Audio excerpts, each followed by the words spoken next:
Başlayırıq.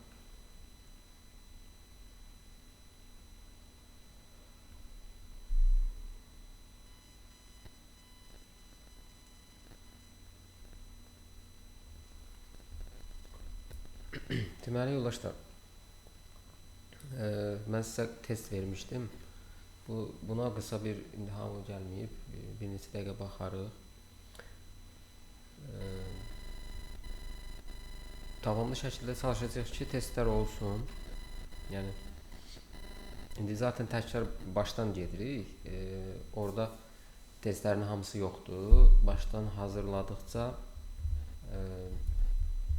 hər dərs bir neçə dənəsini, bəlkə çox, yəni verəcəyik ki, həm elə təkrar məqsədli olsun, həm də biz bu yeni sistemimizi elə özümüz birinci dəfədə ətraflı bir nəsə istifadə edək, yəni tətbiq edək.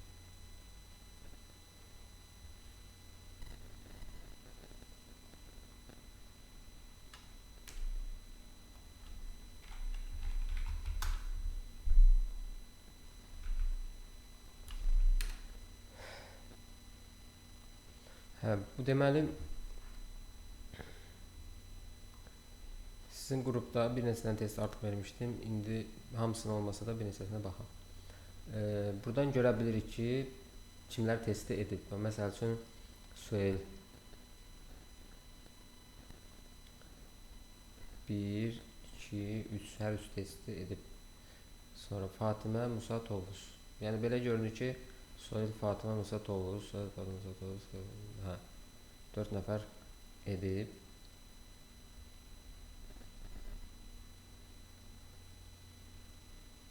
Sadəcə 6 nəfər var qrupda. Niyə bəs?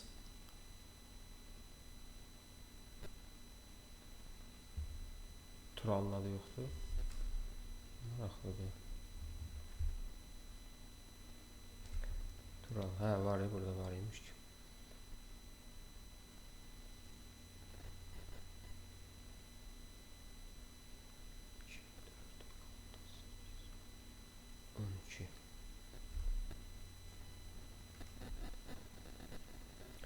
Neyse. Hüseyinlə Tural etməyib hal-hazırda.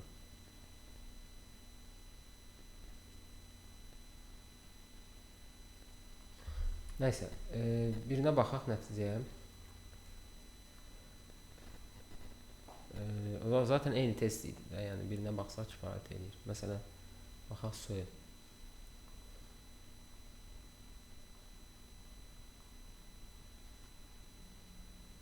Yaxşı, baxaq. Deməli, girişdir bu.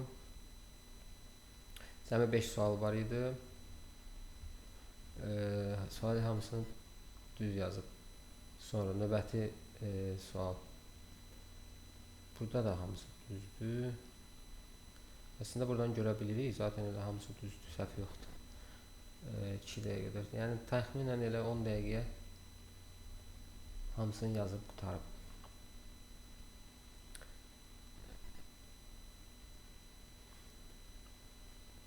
Fatimədə bir dənə ümumi səhv var. Nə yazıb? Java 8 versiyasında hansı yenilik gəldi? JVM yaradıldı. Lambda expressions. JVM elə başdan var idi da, yəni sonradan gəlməyib ki. Sonra Musa'ya baxaq. Musa'da da bir iki dənə səhv var.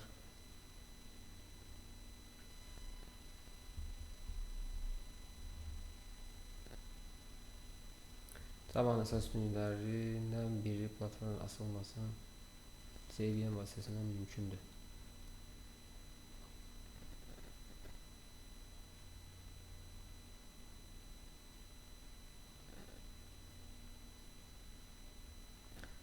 Yəni burada qeyd edeyim sistemlə bağlı.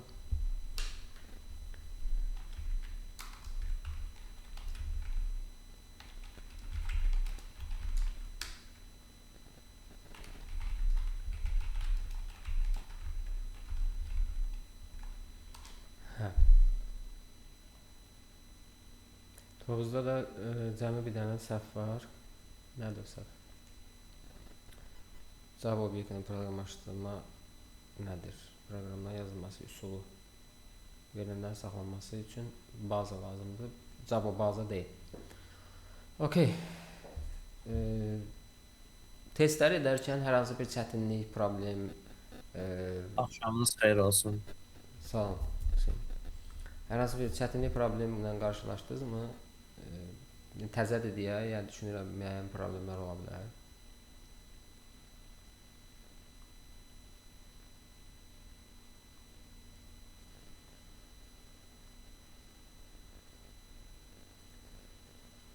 Okay, yoxdur deməli. Olsa elə bir şeylər zaten indi ola bilər də hər sistemdə. Onları məlumat verərsiniz. Yəni təkcə sualların içindən danışmıram, ümumiyyətlə hər hansı bir şey ola bilər. Narahat istifadəçi tərəfi ola bilər, yəni bir şey narahatçılıq ola bilər ya da hansısa bir məlumat scroll olmur. Bəzi olmuşdu bundan əvvəlki qruplarda da. Belə. Deməli bizim yoldaşlar keçdiyimiz mövzular əsasən indi bilirsiniz də Java təməllərdir. Əvvəl Drive ilə işləyirdik, indi bura keçirmişik. Tam keçirməmişik, amma yavaş-yavaş əlavə olunur. Yəni silabusları keçirmişik, amma resurs tərəfləri yavaş-yavaş əlavə edirik. Yəni müəllimlər hamısı bir yerdə dəstəkli şəkildə əlavə edirik.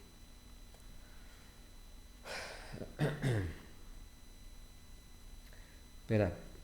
Quiz məsələsi bu qədər. İndi Hüseynlə Tural etməmişdi. Onlar da evdə edərlər. Yəni bu düzdür, əslində dərsdə də eləmək olar quizi, amma bizə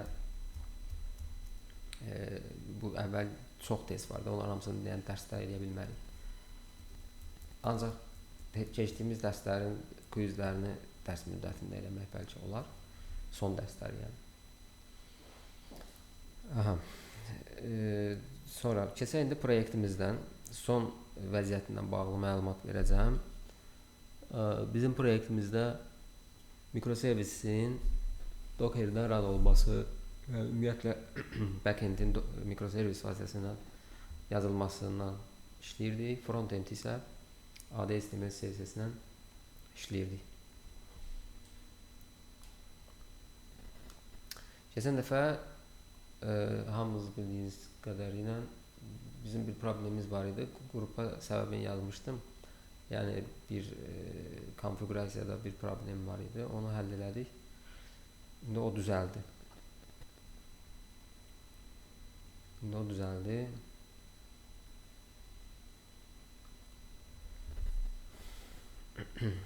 Sualınız varmı? Yəni hər hansı bir bölmə ilə bağlı, hər hansı bir mikroservislə əsasən də yəni ağlınıza takılan bir şey var, danışaq onunla bağlı hal-hazırda. Layihəyə keçməmişdən hələ ki. Mənim qısa bir sualım olacaq. Və Biz belə eləyə bilərik ki, hər mikrosistemdə məsələn 4-5 dənə proqramımız var. Hər proqramın özünün fərqli bazası olsun. Biri MongoDB-də işləsin, biri PostgreSQL-də işləsin, biri MySQL-də işləsin. Çünki mən hal-hazırda ağlımda bir dənə proyekt var, onu eləməyə çalışıram. Bunu belə nəzərdə tutmuşam ki, eləyə biləcəm. Çünki Docker-lə nəzərdə tutmuşam. Yəni alınmaya da bilər. Ona görə soruşdum. Hə, başa düşdüm. Sual budur ki, eləyə bilərəm. Texniki olaraq eləyə bilərik. Elə zaten mikroservislə bu tipli şeylər edirik. Yəni onun tərzində. Elə mikroservisin əsas məqsədi odur ki, hər proyekt özü ayrıca yəni proyektdir. Bazası olar, elə proyekt olar, bazası olmaya bilər. İstədiyin baza ola bilər hətta. Yəni bunlar bir-biri ilə onsuz da bilirsiniz ki, kommunikasiya internet şəbəkəsi ilə, yəni necə ki front-back ilə əlaqə qurur. Front tamam başqa bir şeydir, back başqadır, amma kommunikasiya var da, bunların arasında məlumat alma, vermə var da. Eyni şey orada da zaten keçərlidir. Ona görə elə o cür olur. Eyni bir proyektin içində də bir neçə baza istifadə eləmək olar. Amma bu olar da, yəni amma olmur. İstifadə edən yoxdur. Yəni niyə eləsinlər ki, bir proyektin içində bir dənə, yəni proyektin içində həm MySQL, həm PostgreSQL ikisi birlikdə yəni olmur. Amma mikroservisin hərəsi ayrı baza ilə bu çox olur. həm mümkündür, həm də zaten elə belə qururlar. Məsələn, böyük layihələrdə görsən, orada 5 dənə baza adı var. Yəni bu deməkdir ki, mikroservislər çoxdur, bəlkə yüzlərlə, minlərlə də, amma vəziyyətə görə istifadə edirlər. Məsəl üçün adı SQL biraz dəyərli bir bazadır və ona görə onu ehtiyatla istifadə etmək lazımdır. Həmişə belə deyirlər. Məsəl üçün hər hansı bir daha çox diqqət olunmalı, daha çox məlumat təkrarlanmaması gərəkən şeylər, dəyərli datalar, nə bilim, sürətli redakt eləmək, zət belə şeylər, yəni SQL ilə olur, SQL ilə istifadə eləmək. Amma tutalım ki, elə bax bu bizim layihəmizdə quiz var. Quizi məsəl üçün mən aparım o qədər quiz nəticələrinin hamısını MySQL-ə doldursam mümkündür, amma yaxşı olar ki, elə NoSQL istifadə edək misal üçün. Yəni quiz nəticəsi gəldi, düşdü bazaya, onu redakt eləmək, çox da haraylansa join eləmək zət ssenariləri olmayacaq. Ona görə də bax elə məhz bu ssenarilər üçün NoSQL yaxşıdır. NoSQL əslində belə göründə həmişə ki, toplu, çox da ağıllı olmayan, elə bir şey qoyum, lazım onda sürətli götürüm məqsədini tam olaraq yerinə yetirir də, elə bir ona uyğun qurulubdur. Zaten bilirsiniz, danışmışıq, amma həmişə bunu da xatırlamaq lazımdır. Düzgün qərar vermək üçün yaxşıdır bu. Bir layihədə istifadə etmək. İndi bizim öz layihəmizdə də MongoDB-ni istifadə edirik. Azdır, amma məsələn müəyyən hissələri zamanla eləyirik də onu. Məsələn baxırıq ki, MySQL-də bir sorğu vardı, onu verəndə biz baxa bilirik ki, bazada hansı cədvəl nə qədər yer tutur, neçə megabayt yer tutur. İndi məsələn bizim bazamız 100 megabayt civarındadır da, bu çox az bazadır əslində. Məsələn bu 1 gigabayt, sonra 10 gigabayt, 100 gigabayt olana qədər yola vermək olar, yəni belə bir vəziyyətdə. Amma ondan sonra çətindir, amma layihənin indiki vəziyyətində bazanın o boyda böyüməyi də 20-30 il, bəlkə 100 il lazımdır. Amma elə deyil də, inkişaf edib daha çox funksiyalar elədiksə bu daha tez böyüyür. Bunun da bir neçə yolları var da. Məsələn, MySQL-in özünü servis kimi satan şirkətlər var. Yəni sən alırsan, orada limit yoxdur da. Yəni sən artıq dərd çəkmirsən ki, mənim bazam şişdi, belə oldu, elə oldu. Yəni artıq limitsiz istifadə edə bilirsən, məsələn, var elə şeylər. MongoDB-nin özündə var. O müəyyən, o hamısı gözlətim altında olur da şirkətdə, layihələrdə. Məsələn, düşünürsən ki, mənə bir ildən sonra artıq lazım olacaq. Artıq indi biraz hazırlıq eləyirsən ki, vaxt çatanda keçəsən ora. Amma bizim hazırki yəni bu dəqiqəki DevSys-in vəziyyətinə görə, yəni layihəyə görə elə lokalda olan, yəni serverin özündə olan bir NoSQL qrup dediyim tipli dataları ağıllı olmayan dataları da, yəni belə desək, ancaq bir kütləsi olan qoydun, lazım onda götürdün. Məsələn, quiz nəticələri, məsələn, tələbələrə yazılmış qeydlər. Hansı ki, onlar dəyişdirilmir də, yəni yazılır, ikinci qeyd təzə bir qeyd kimi yazılır. Bax, o tipli ssenarilərdə çox istifadə olunur. Ona görə də bir neçə baza istifadə eləmək yaxşıdır. Bu həm də mikroservisdə axı hər layihənin ayrı komanda işləyir. Tutalım ki, bir komanda MongoDB ilə işləyir, həmişə onunla işləyib, indi də elə onunla işləyəcək, yəni heç bir problem yoxdur. Əsas odur ki, bunlar arasında kommunikasiya JSON-dan gedir. JSON-un mənbəyi hansı bazadır, onun heç bir fərqi yoxdur. Hətta mikroservislər bir-birindən kommunikasiya edəndə onlar üçün heç maraqlı da deyil ki, o qarşı tərəf Python-da yazılıb, hansı bazada qurulub və s. Ona görə yaxşıdır bu tərəfdə mikroservisin. Mən bunu nəyə görə seçdim? Onu belə deyə bilərəm ki, Bidex adını qoyduğum bir dənə platforma yaratmağa çalışıram. Şirkətlərin bir-birindən ticarət, hərrac və yaxud da rəqəmsal satış edə biləcəyi bir sistemdir. Burada elə bir ki, MongoDB sürətlidir deyə saniyədə məsələn bir çox sorğu gələ bilər, arada söhbətlər gedə bilər. Bunların hamısı MongoDB-də olsun. Sadəcə təhlükəsizlik üçün PostgreSQL-i seçdim ki, çünki istifadəçilərin orada məlumatları gizli qalmağı, onların hamısı PostgreSQL üçün daha rahat olur deyə. Hə, düzdür, o da var. ADSQL-də o məsələdə var. Yəni yüzlərlə təklifi PostgreSQL analiz eləyib asinxron eləyə bilməyəcək. MongoDB orada daha yaxşıdır. Çünki orada nə istəyiriksə verir, özü ağlındakı kimi saxlayır, daha da sürətli cavab verə bilir deyə. Hə, əsas, hə. Yəni Düzdür də, elə bil o JavaScript-ə oxşuyur.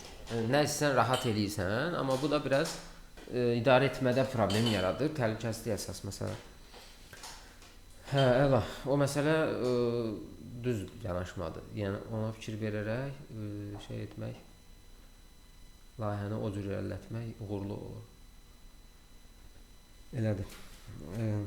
Sonra belə. İndi bizim layihəmizdəki hazırdakı vəziyyətdə biz bazada olaraq hələ ki H2 istifadə edirik. Yəni adi SQL istifadə edirik. İndi onu yavaş-yavaş real bazaya keçirdəcəyik. Əslində bu mikroservislə yazdığımız layihədə əsas məqsədlərimizdən, yəni biri nədir? Bu layihəni realda neynirlər? Yəni biz də onu eləyək. Yəni realda məsələn öyrənmək üçün okey, bu qədər deyək ki, kifayət eləyər hardasa. Amma öyrənəndən sonra sən real layihə yazanda artıq real istifadəyə verəndə təhsil o bazanın MySQL-ə keçməyi deyil ha. Yəni orada daha çox qarşımıza həmişə belə olur da, layihəni yazırsan, istifadəyə verirsən, ondan sonra onlarla hansı ki bitirdim demişdin də, yəni təzə funksiya əlavə eləmək demirəm hətta, yəni təzə heç bir şey funksiya əlavə eləməsəz belə onlarla praktikada çıxan, əvvəlcədən ağla gəlməyəcək, yəni heç kimin ağla gəlməyəcək şeylər olur. Biraz o yöndə də nə qədər irəliləsək, bizim üçün də çox faydalı olur. Biz onsuz da mövzu olaraq əsas kök mövzuları bitirmişik. İndi əsas qalır ki, o öyrəndiyimiz o bilikləri, o alətləri ki, istifadə edə bilirik, ondan adi daxma tikə bilirdik də, məsəl üçün deyirəm. Amma hansı ki, biraz külək olan kimi uçacaq bir daxma bəlkə tikə bilirik. İndi ondan biraz daha möhkəm, küləyə dözümlü, sonra zəlzələyə dözümlü layihə yazmaq mənasında, bir bina tikmə mənasında. Yəni bu da maksimuma gedib çata bilməyəcək zaten. Yəni bu kurs müddəti, amma ən azından heç olmasa bir 70-80-90% səviyyəsində bir şeylər almaq imkanını verir bizə. Belə. Yoldaşlar, indi biz belə baxsaq ki, indi mikroservislərlə mövzularımız var, keçəcəyimiz, məsələn, distributed tracing mövzusu var, hələ ümumiyyətlə tətbiq eləməmişik, mərkəzi konfiqurasiya eləməmişik, amma bunları edəcəyik tətbiq, onlarla paralel şəkildə bizim hələ vaxtımız da var ki, yəni dediyim praktik, real ssenari məsələlərində mikroservislərdə nəzərə alaq. Bir neçəsini nəzərə almışım. Məsələn, çox yerdə öyrədəndə gateway ilə bağlı o qədər də şey etmirlər. Məsələn, gateway-də security qurmaq məsələlərindən bağlı o qədər də, yəni bu mövzuların hamısını birləşdirmək biraz ağır məsələlərdir əslində. Ona görə məsələn də gateway ayrıca bir proyekt kimi keçib o kifayət eləyir. Sonra məsələn kommunikasiya belə. Amma biz indi nəzərə almışıq məsələn security məsələsini. Kommunikasiya, load balancing, növbəti nəzərə alacağımız şeylər servislərin bir neçə dənə paralel çalışmağıdır. Sonra servislərin mərkəzi idarə etmə, tracing məsələsini əlavə etməkdir. Sonra növbəti məsələ layihələrdə keşləmə əlavə etməkdir. Sonra növbəti məsələ fault tolerance, yəni xətalara qarşı maksimal dözümlülük eləməkdir, tətbiq. Bir də onunla da paralel şəkildə layihənin məntiqi qəlizləşməsi zamanı necə irəliləmək lazım olur. Bunları da elə bil öz axarı ilə gedəcək. İndi istəyirəm ki, proyektimizi bir run edək, son vəziyyətinə baxaq və sonra isə yavaş-yavaş növbəti mövzuları keçə-keçə davamımızı burada edək. Bunun üçün nə etməliyik biz? Biz hansı toolları istifadə edəcəyik? Yoldaşlar, Cursor AI ilə müəyyən kodlar yazdıracağıq deyə mən artıq bunu bizim MS qovluğuna açmışam. Yəni hansı ki GitHub repozitoriyamızın içindədir bu MS qovluğu. Bunun içində bizim Docker Compose, backendimizin layihələri, bir də front qovluğu var. Front qovluğunda bizim login səhifəsi, sonra login olandan sonra manage səhifəsi, Oradan 2 dənə link var. Kurslar və tələbələr səhifəsi. Bax burada 4 dənə HTML. Həmin o frontumuzundur.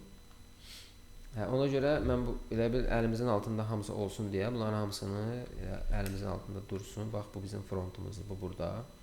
Kodlar dəyişdikcə refresh eləyib test eləyəcəyik. Mən bu gün biraz xırda nələrsə testlər elədim. Onlar uğurla getdi. Məsələn,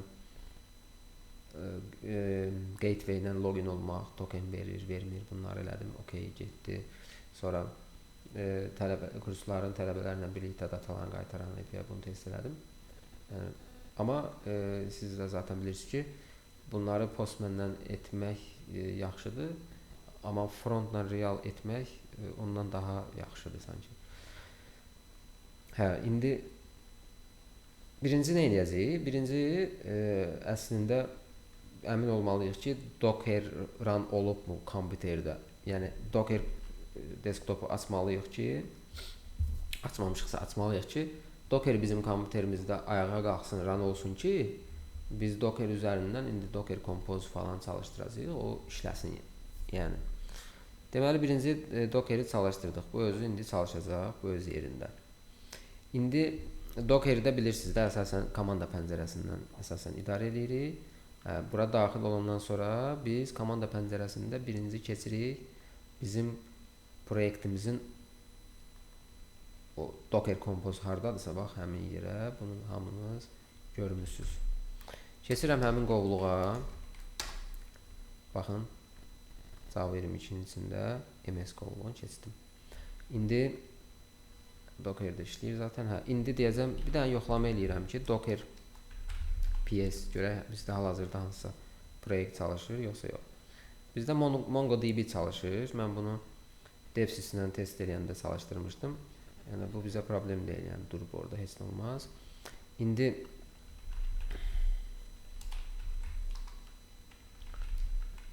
birinci Docker Compose build komandasını verəcəm yoldaşlar. Yəni o deməkdir ki, bu bizim Docker Compose YAML faylının içindəki ayarlara əsasən projelerin imagelerini birinci hazırlayacaq.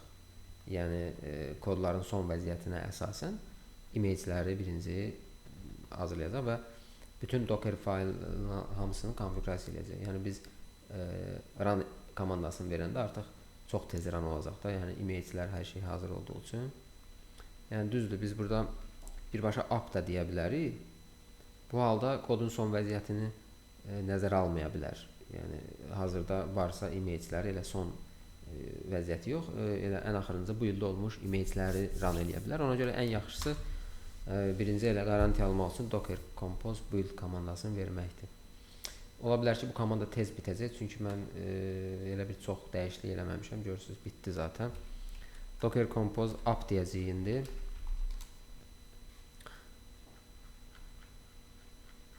Aha.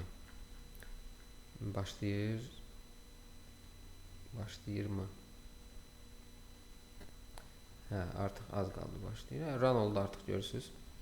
Run oldu. Burada çalışdı bir networkümüz, mərkəzi Yeroka, Discovery Server, Gateway, Course mikroservisimiz, Student mikroservisimiz. Hamısı 4'ü də çalışdı. İndi birinci status çek edirik ki, yəni bizim Yerokamız çalışdı mı və mikroservislər hamısı run oldu mu? Baxın, hamısı run olub. 2 mikroservis, bir dənə də gateway. Yəni backend tərəfini run etdik, qaydasındadır. İndi gələk biz yoxlayaq bizim bu frontu. Bizdə userlər U1 P1 yox, səhv yazdım. U1 P1 nə oldu?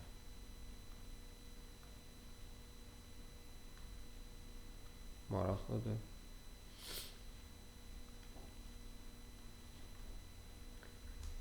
Qəribə oldu. CSS ilə bağlıdır, düşünürəm. Nəysə. Deməli, bura kurslara daxilində baxın, gəldi əslində keçən dəfə kommunikasiya problemi var idi. Yəni front ilə back arasında. İndi zaten bu işləyir. Bizdə burada nə var idi? Kursların gətirilməsi, hansı ki, burada nesə tələbə olmağı hamısını görürdük. Buradan basanda gedib o biri student mikroservisdən tələbələrin siyahısını gətirirdi. Məsələn, 50-ni seçsək, avtomatik artıq o şeydə studentdəki mikroservisə sorğu gedirdi, kursla tələbə arasında əlaqə qurulurdu. Buna basanda da yenə də kursu ID-yə əsasən həmin o tələbə bizə göstərildi. Yəni bir qrupa məsələn bir neçə tələbə əlavə edək, 3 nəfər əlavə edən görürsüz, görünür. Yəni Java qrupuna 3 nəfər əlavə elədim, hamısı görünür. Sonra məsələn indi eyni tələbəni Spring qrupuna da əlavə edəcəm, onu da görəcəm. Burada many to many bağlantısı var da, bilirsiniz ki, bir kursa çox tələbə yazıla bilər. Bir tələbə çox kursda iştirak edə bilər. Çoxun çoxa. Burada kursun qeydiyyatı, yeni kurs qeydiyyatı mövcuddur. Qeydiyyatı ilə olunmuş redaktesi, silinməsi mövcuddur. Dediyimiz kimi də tələbəni də əlavə eləmək, kursun tələbələrini görmək və s. Burada tələbələr bölməsində isə tələbələrimizin ayrıca özünün idarə etmə sistemi var. Tələbə qeydiyyatı 4 dənə həmin kurul əməliyyatları. Çıxış zamanı da bizim login səhifəsinə təzədən geri qaytarırıq. Bax belə. İkinci userimizdə işləyir. U2 page. Front'u gateway, security, database, yəni hash ilə işləyir, amma hal-hazırda başqa hər hansı bir şey yoxdur. Yəni Yerak üzərindən kommunikasiya gedir və s. Hə, indi son vəziyyətimiz budur. Bunu danışdıq, bildik.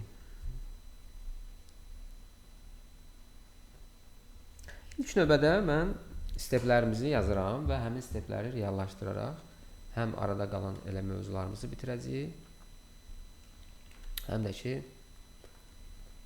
layihəni gelişdirəcəyik. Birinci addımımız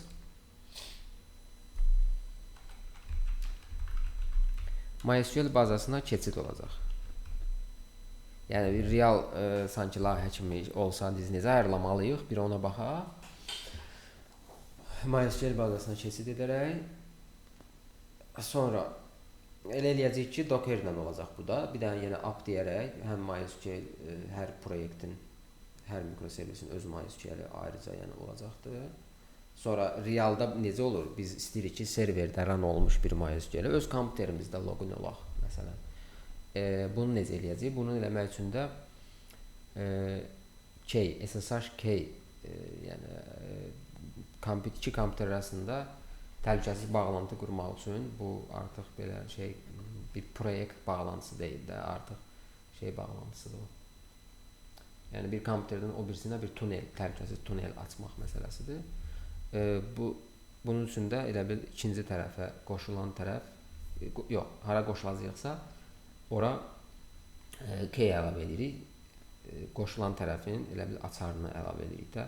Arada gedən gələn məlumatlar həmin açarla şifrələnir deyə o məlumatlar artıq təhlükəsiz sayılır da. Yəni. Belə.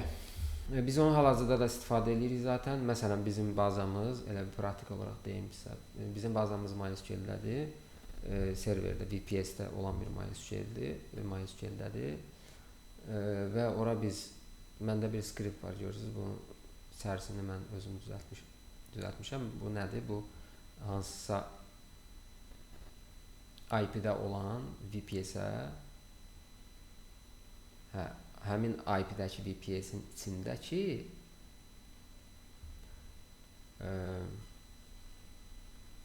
deməli, 3006 portunda olan MySQL-ə icazə verir. MySQL-ə elə bizim kompüterdən qoşulma icazəsi verir. Burada əlavə bir dənə də IP var. Bu IP Docker konteynerin IP-sidir.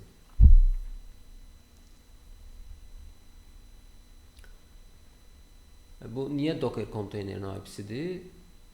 Çünki deyəcəm indi, yadımdan çıxdı o hissə. Hatırladım. Çünki biz MySQL-ə, VPS-dəki MySQL-ə kənardan qoşulmağı tamamilə qadağan edirik. Ki, ataklar falan ümumiyyətlə olmasın. Yəni, şifrəni bilməsə, ən azından atak eləyib kimsə yora bilər sistemi. Ona görə biz MySQL-ə öz içində ancaq Docker-ə icazə veririk ki, MySQL-ə bizim projelərimiz ancaq qoşula bilsin. Yəni serverdəki Docker-də çalışır axı bizim projelərimiz. Ona görə elə deyirik. Bunu da ona görə veririk ki, Yəni biz VPS-ə deyirik ki, sənin içərisində olan deməli bu IP-də bu IP-yə icazə verilən MySQL-ə qoşulmaq istəyirik mənasını verir. Yəni həmin VPS-dəki bu IP-yə tunel açır. Yəni buradan qoşulanda da MySQL elə bilir ki, biz kənardan yox, həmin o konteynerin içindən qoşulmuşuq. İcazə verir ona görə.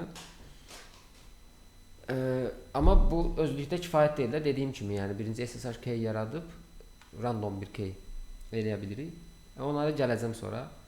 İndi nə etməliyik? Çox rahat bir vəziyyət qura bilərik. Deməli biz Docker Compose faylına məsələn real düşünək də bir proyekt işləyirik. Biz bunu realda nə edəcəyik? MySQL-ə ayrılmaq üçün. MySQL-ə ayrılmaq üçün yoldaşlar dediyim kimi hər mikroservisin öz MySQL olacağına görə burada əlavə 2 dənə də servis əlavə edəcəyik. 2 dənə mikroservisimiz var deyə, yəni o mənada deyirəm. Əlavə edəcəyik və birini məsələn də student servisi student üçün düşündüyümüz MySQL-ə qoşacağıq. İndi burada heç bir şey verilməyib. Görürsüz, bazaya qoşulma ayarları verməmişik. Niyə? Çünki yəni buradakı ayarlarla işləyir. Hər hansı bir o ayarları dəyişdirmə səbəbimiz yox idi. H2 idi çünki. Yəni burada serverdəki bir MySQL-ə qoşulmaq kimi bir dərdimiz yoxdur ki, orada serverin MySQL-in portunu, IP-sini, nə bilim, parolunu verək. Amma indiki vəziyyətdə biz burada override edəcəyik onu. Yəni indi Docker Compose-da, student servisdə, burada environment hissəsində verəcəyik. Konteynerin içində çalışdırdığımız MySQL-ə bağlantısını quracağıq. Burada volume məsələsi rol oynayacaq. Çünki biz bilirik ki, volume olmasa proyekt hər dəfə stop start olanda təzə konteyner çalışır. Köhnə datalar konteynerin içində ölüb gedir. Onları qurtarmağın yolu volume'dur. Volume'da konteynerin içində çalışan layihəni real kompüterin içindəki bir qovluğa sinxronlaşdırmaqdır ki, konteyner silindən o volume orada konteynerin kənarında olan volume orada qalsın, silinməsin. Və növbətdə və təzə konteyner alınanda yenə də sinxronlaşır ki, yəni sanki orada fayllar yəni itmir də heç vaxt o mənada. Burada hər hansı bir volume istifadə etməmişik məncə biz. Volume yoxdur da.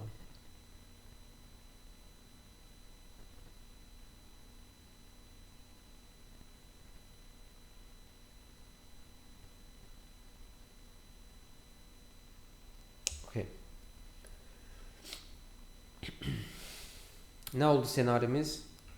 2 dənə mikroservisimizi H2 bazasından, öz içindəki bazadan ayırıb MySQL-ə qoşmaq. Gəlin indi bunun görülməsi gərəkən steplərini verək.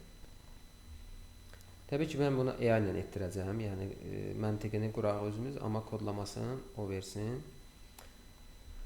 Deməli, hal-hazırda kursor hansı qovluqdadır? MS qovluğundadır. İndi biz buna deyəcəyik ki, hazırda olduğumuz onu detallı vermək lazımdır. Yəni bir dənə səhv təzədən kodları geri alıb təzədən sorğunu verməyə səbəb ola bilər.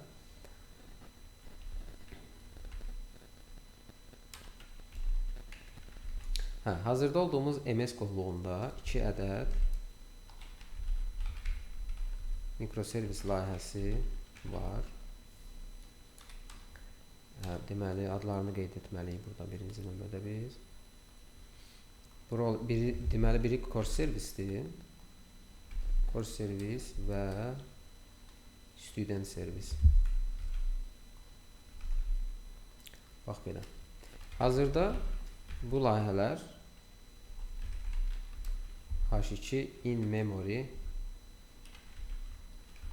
bazası ilə işləyirlər. Biz indi MySQL bazası tətbiq edək. Yəni burada Postgre də ola bilərdi. Yəni çünki əlavə bir proqram qurmayacağıq zaten, amma mən daha çox MySQL ilə işləyirəm. Yəni biraz daha rahat olduğum üçün. İndi biz MySQL bazası tətbiq etməliyik. Bu 2 mikroservis hərəsi öz MySQL bazasına qoşulmalıdır. Hə, indi burada bir məsələ var da. Həmin MySQL-dəki lazım olan cədvəllərin yaranma məsələsi var. O cədvəllərin yaranma məsələsi var. Bir dənə baxaq görək, bizdə bunlar qaydasındadırmı?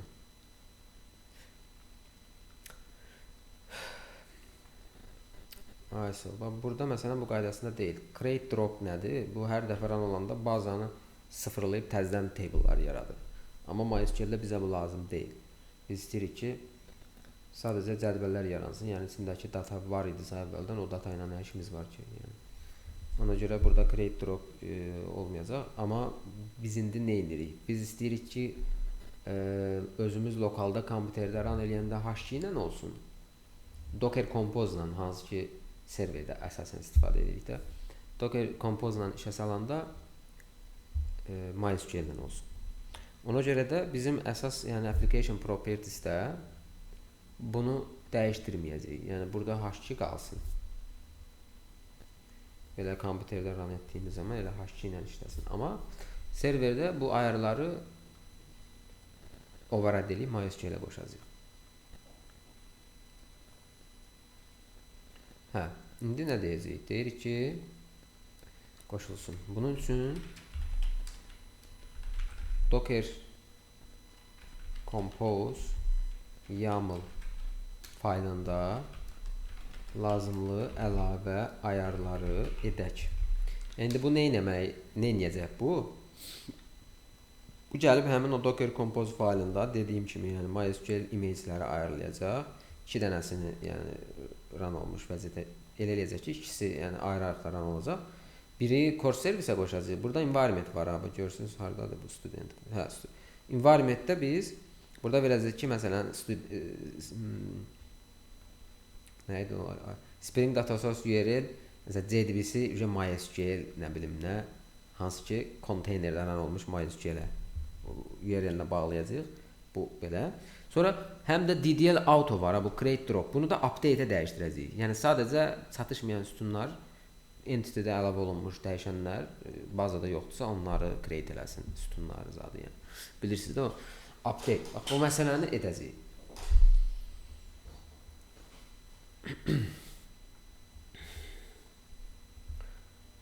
Məsələni edəcəyik. Sonra məsələn elə Yerokada biz zaten bunu tətbiq eləmişik. Normalda kodda localhostda qoşulur, amma şeydə Docker Compose'da bunu override edib Yeroka, yəni konteynerdəki Yeroka qoşmuşuq. Burada bir sual yarada bilər ki, bizdə burada axı Yeroka client.service'dir. Bu niyə belədir? Baxın, fərqlidir də. Amma əslində eyni şeydir bunlar. Yoldaşlar, Docker Compose'un sintaksi ilə şeydə application properties'in sintaksində fərq var. Əslində amma bunlar eyni şeydir. Məsələn, baxın yazılıb Yeroka.client.service defis URL nöqtə nə bilim nə. Amma burada belə yazılıb. Yəni bu elə belə olur da. Yəni qaydası budur ki, əslində bu elə burada bu şəkildə yazmağına baxmayın. Bu elə həmin application properties'dəki bunu override edir. Yəni onun yerinə keçir də bu mənada desək. Ona görə burada override environment məsələsi indi biz AI-ya deyəndə burada görəcəksiniz artıq hamısını düzəldəcək özü MySQL-ə bağlantısını quracaq. Konteynerin içində çalışan MySQL-ə yəni bağlantısını quracaq. Sonra volume məsələsini unutmamaq lazım, demək lazımdır. Deməsək bu etməyəcək. Demək lazımdır ki, bazaldakı datalar itməmək üçün volume özü ayarlasın. Lazım əlavələri də, yəni hər iki mikroservis öz MySQL bazasına qoşulsun. Hə, burada indi nələr nəzərə almalıyıq biz? Burada nəzərə alaq ki, entity, bu çox önəmli məsələdir. Entity siniflərdə olan dəyişikliklər cədvəllərdə də öz əksini tapsın. Yəni DDL auto ayarını update edək. Bir də MySQL bazalar üçün volume nəzərə alaq. Yəni o özündə bildi zaten nə etmək lazımdır. Volume nəzərə alacaqdır.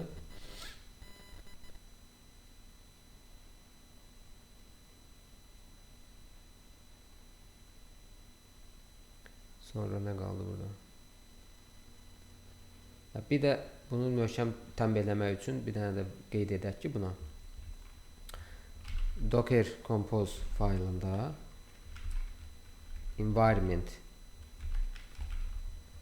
sazlamalarını elə edək ki, mikroservis layihələrinin application properties fayllarında olan ayarlar ilə problem olmasın.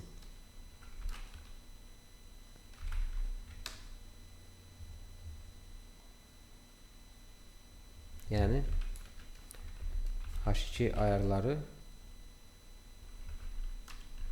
Docker Compose'da aktiv olmasın. Yəni bunu ona görə deyirəm ki, burada çox ayarlar var H2 ilə bağlı. Onları da gərək Docker Compose'da ləğv olunsun ki, yoxsa bu qarışacaq bir-birinə. Bax belə. İndi MySQL keçidindən bağlı müəyyən ilkin fikirləri etdik. Baxaq bir dənə kodlarımıza, bir dənə görək bizdə başqa nə məsələlər var idi burada nəzərə almağımız gərəkən. Bunlarda zaten bir şey yoxdur. Entity, bunların cədvəlləri zaten layihədə yaranacaqdır. Başqa nə edə bilərik? Başqa düşünün görək. Bir də istəyirəm ki, onu da deyim. Bir də istəyirəm ki, elə layihə ilk dəfə aranılanda Data SQL-dəki məlumatlar bazaya düşsün.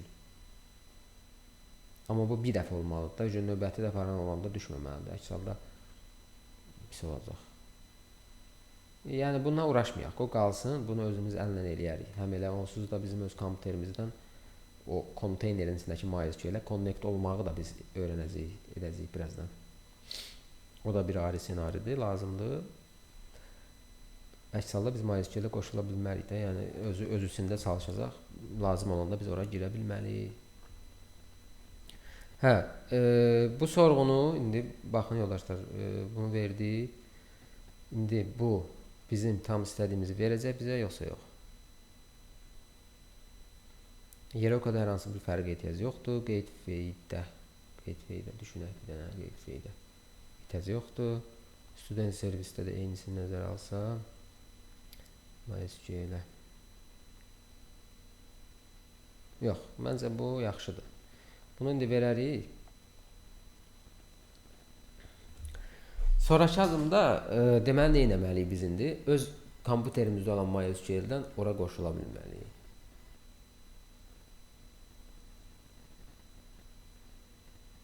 Bunu növbəti stepdə onda edərik. Gəlin bunu verək hal-hazırda buna. Görək nə edəcək. Bu öz işində olsun. Biz növbəti stepləri yavaş-yavaş danışaq da. Bir məsələ var indi. Bax, ən önəmli məsələ. Bizim gateway-imiz H2 ilə işləyir. Hətta H2 ilə işləmirik.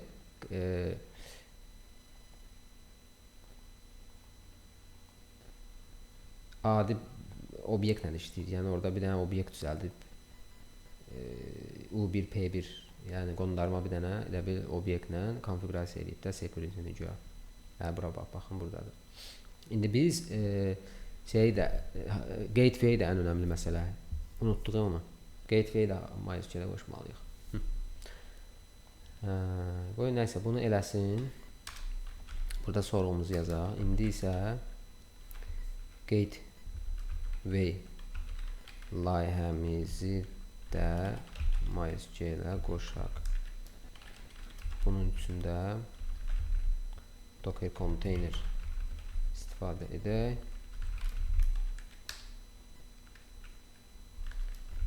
Elə edək ki, istifadəçi məlumatları users və user roles, yəni hüquqlarda cədvəllərində saxlansın. Ümumi hüquqlar isə roles cədvəlində saxlansın.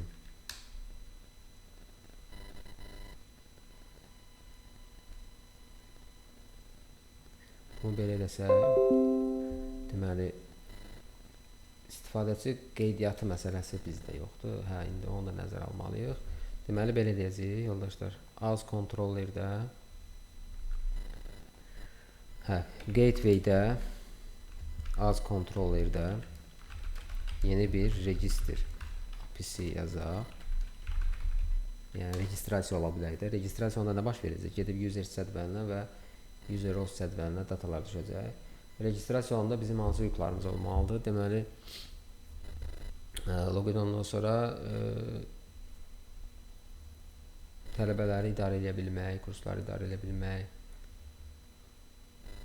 kursa tələbə əlavə eləmək. Amma burada biz gəlin, keçən dəfəki layihəmizdə basit eləmişdik. İndi biraz bölüşdürək. Məsələn, bir user hamısını eləyə bilməsin.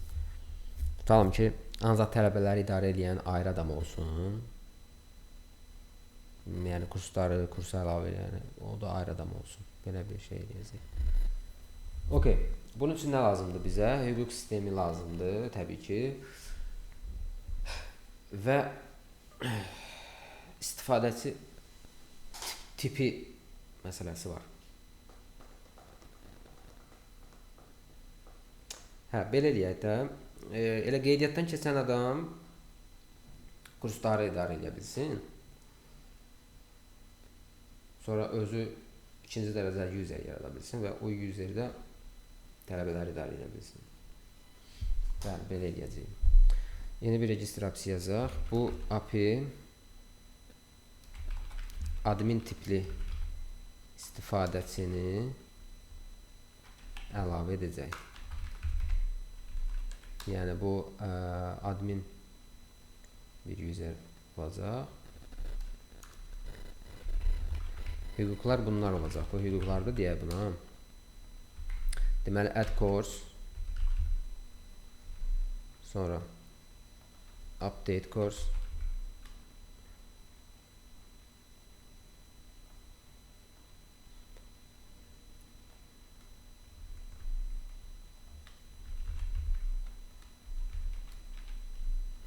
delete course by ID,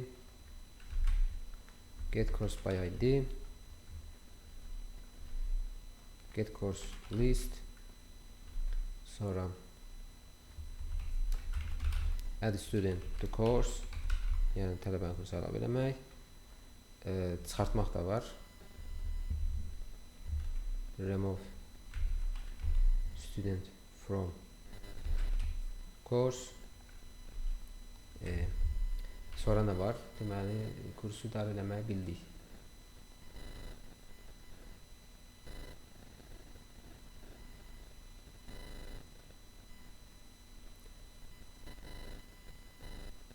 Bir də get course student list.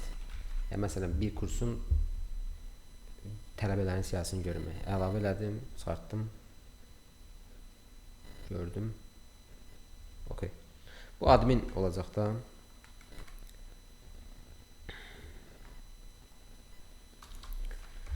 Yuxarıdakı hüquqlar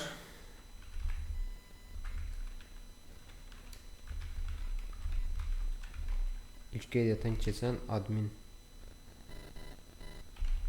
üçündür.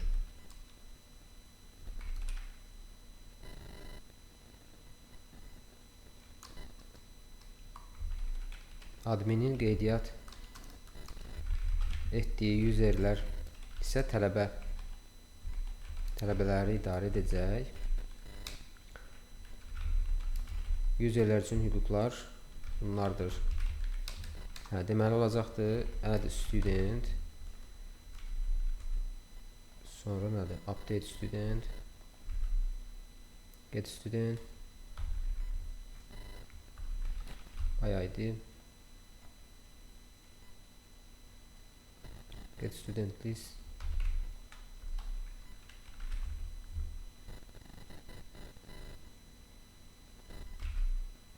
delete student by ID. Deməli, add, update, delete, get course.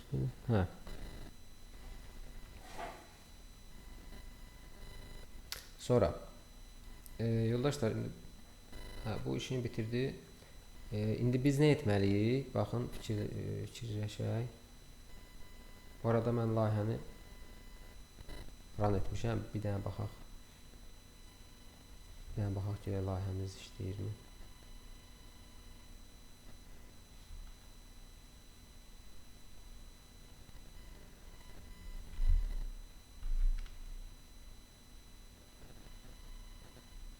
Hə.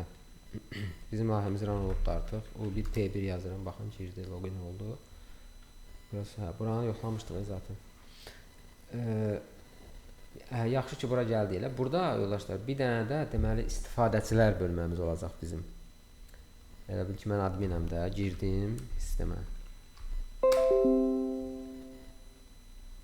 sistemə. Kursları idarə edirəm. Tələbələri idarə etməyi bilməyəcəm, amma burada bir dənə də indi elə yazır ki, bilməyək də.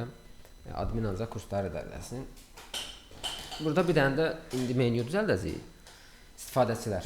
Oradan yeni bir istifadəçi əlavə edəndə o da tələbələrin idarə olunmasını edəcək. Bax, belə bir bölgü quraq.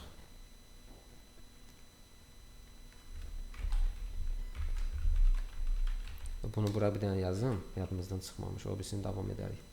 Frontda ediləsilər. Front qovluğunda olan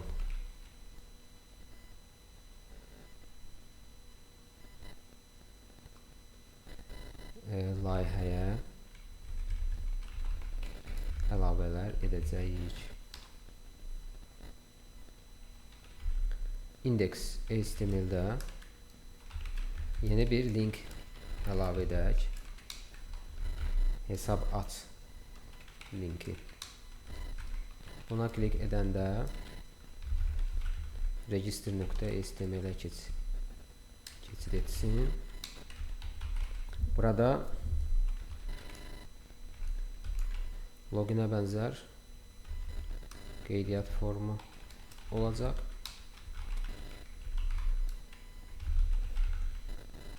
Admin burada register olacaq. Register API'si budur. /out /register. Şimdi bu API yoxdur. Düzəldəcəyik.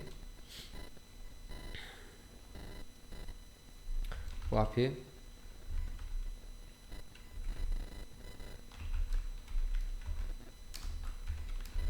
bu formada JSON qəbul edir.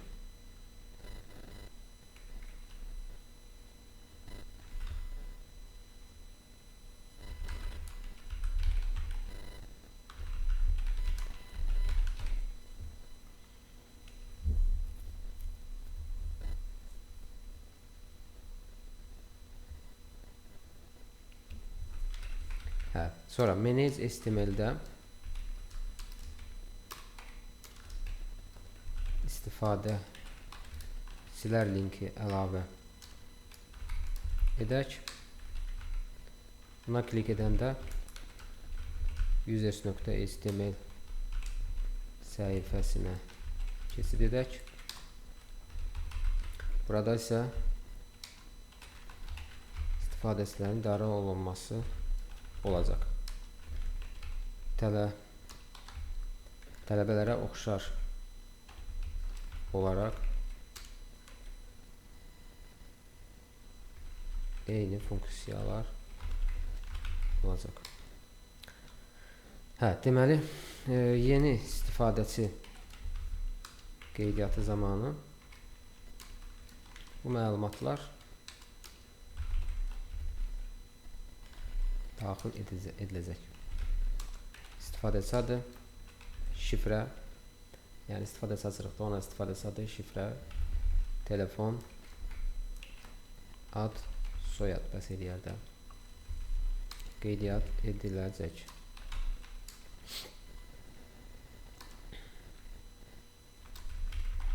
Bu zaman bu API-yə JSON gedəcək. /users/register. Bu adi user registrasiyası. Post.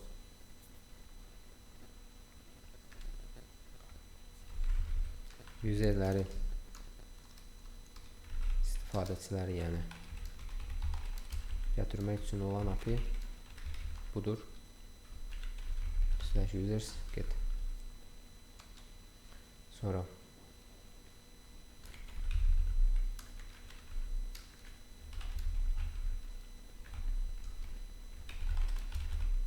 bir useri gətirmək üçün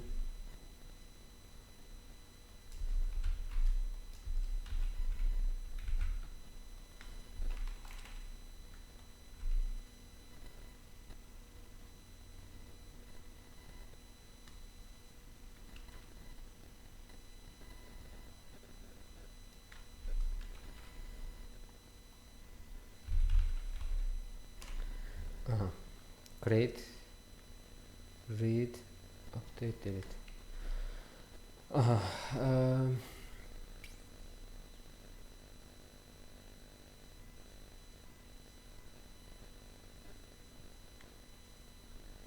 Bir də qeyd edək ki, Yəni şey soracağım. hə, Mikroservis 10 dənə biz SLC adında proqram yaratmışıqsa, hamısını bir dənə, məsələn, IntelliJ ya da Eclipse-də bir dənə projenin içinə atırıq, yoxsa fərqli-fərqli projelər də açmalıyıq? Yəni ekranda mən hamısını bir dəfə görməyim normaldır, yoxsa səhv açmışam? o ideyadan asılıdır. Yəni hərəsi ayrı layihədir. O zaten ideyadan asılı deyil, olmayan bir şeydir. Hərəsi ayrı layihədir. Məsələn 5 dənə Spring layihən olanda necə işləyirsən, elə gedir. Amma IntelliJ-də hamısını bir yerdə asmaq məncə yoxdur, bilmirəm. Məsələn Eclipse-də var amma da, bax görsən mən açmışam. Hərəsi ayrı Spring layihədir. Yəni bu şəkildə gedir. Hamısı elə görsən, onu düzdür. Hə, yəni ola bilər. Əsas odur ki, hərəsi ayrı, eyni kitabın içində də ola bilər. Yəni o problem deyil, amma normalda əslində hərəsi ayrı kitabda olur da. Çox vaxt hərəsini bir komanda eləyir axı ona görə. Çox da yəni belə hamısı bir kitaba yığmaq, sonra pull request yaradanda, merge eləyəndə də kitabla bağlı işlərdə problem yarada bilər. İndi biz hamısını özümüz indi bir yerdə işləyirik deyə əslində belə eləmişik. Həm də ayrı repo asacaq halımız yoxdur. Amma normalda elə olur. Hə. Deməli userlərin siyahı cədvəlində deməli şifrəni göstərməyə indi məsələn bu istifadəçi adını göstərəcək, telefon adı soyadı göstərəcək, amma şifrəni göstərməyə, yəni şifrəni göstərməmək lazım, ehtiyac yoxdur. Yəni canlandıraq beynimizdə. Haraydı bu? Hə. Bax məsələn mən yeni bir indi təsəvvür edin istifadəçini yaratdıq. Sonra onu gördük, redaktör elədik, sildik. İstifadəçi də giriş eləyəndə tələbələri idarə edəcək. Admin giriş eləyəndə indi həm istifadəçiləri, həm kursları kursa tələbə əlavə etmək, bunları idarə edəcək də, yəni MySQL bazası ilə də idarə edəcəyik bunları. Okay. Hə, sorğumuzu yavaş-yavaş yekunlaşdıraq. Deməli, baxın. Bu frontumuzdur.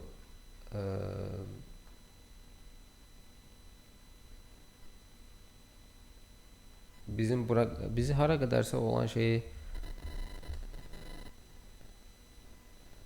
artıq buna verdik sorğumuzu. Prosta onu bölmədim mən, bilmədim indi hara qədər buna vermişdik biz. Gəlin buradan oxuyaq, biləcəyik indi. Yəni HTML-lər Docker Compose'da aktiv olmasın. Hə, bura qədər vermişik sorğunu artıq. Bundan sonrası bura qədər back-ə aiddir, bundan sonrası da frontdur. Okay. Hə, indi bura qədər gələk neyinədir bu? Gəlin baxaq bir dənə hələ buna. Deməli POM.XML-də MySQL-i qoşdu, düz eləyib, yəni çünki MySQL qoşulacaq. Həm kursda, həm də studentdə bunu eləyib. Okay. İkinci application propertiesdə buranı update eləyib, yəni okeydir. Burada da bir əsas Docker Compose-da iş görüb. Deməli yoldaşlar nə eləyib? Gəlin baxaq. 2 dənə volume əlavə eləyib, düz eləyib. Çünki hər mikroservisinin öz bazası var. MySQL course data, MySQL student data.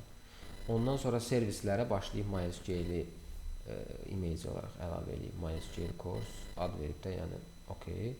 Image də artıq, yəni bu hazır image olduğu üçün burada bir kontekst ad məsələsi yoxdur. Yəni koddan generasiya eləmirik. Promoyu birbaşa MySQL image. Container name MySQL course, okey. Environment MySQL root password. Root pass course-unu bunu özümüz nizamlayacağıq, parol qoyacağıq. MySQL database course DB, MySQL user course user, MySQL password. Hə, bu yoldaşlar niyə rootun da parolunu verib, user arıza. Adətən belə bir yaxşı olar ki, məsləhət görürlər ki, root useri birbaşa ilə biz istifadə eləməyək layihələrin qoşulması üçün. Ayrıca bir user düzəldib bununla qoşulaq. Yəni ona görə biz də belə gedəcəyik. Portlar deməli birini bizim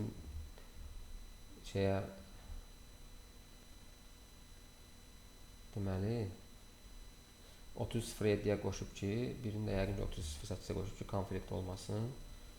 Yəni şöyle açılan porta konflikt olmasın. Yəni okeydir. Bu bizim qoşulmamız üçündür. Əslində bu proyektin buna MySQL-ə qoşulması üçün buna ehtiyac yoxdur. Proyekt zaten eyni şəbəkədə olduqları üçün qoşulacaq. Yəni bu problem deyil. MySQL course data volümünü burada düzəldibdir. Əladır. Health check nədir? Hə, bu health check yoldaşlar, yəni arada bir sistem öz-özünü yoxlasın ki, hə, bir neçə saniyədən bir MySQL işləyirmi falan filan.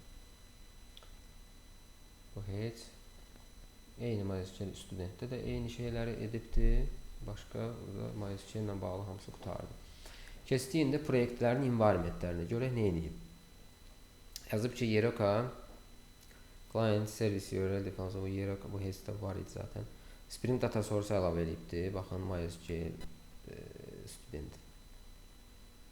Yəni konteynerin içindəki MySQL-ə qoşubdur. Yəni okey. Görürsünüz 30.06 ilə qoşub. Çünki bu şəbəkə daxili öz içindəki çalışan porta qoşmalıdır. Hə, buradakı məlumatları biz dəyişdirəcəyik zaten. Özündən bir şey veribdir. Bunlar hamısı MySQL-in ayarlarıdır. Məsələn, HashKey-nin enabled false edib, yəni HashKey dediyim kimi də ayarlar qarışmasın. HashKey-nin ayarları aktiv çalışmasın. Burada da MySQL MySQL-ə ancaq o run olduğu halda qoşulsun. Eyni şeyi də course-da da veribdir. Yəni başqa elə bir şey yoxdur.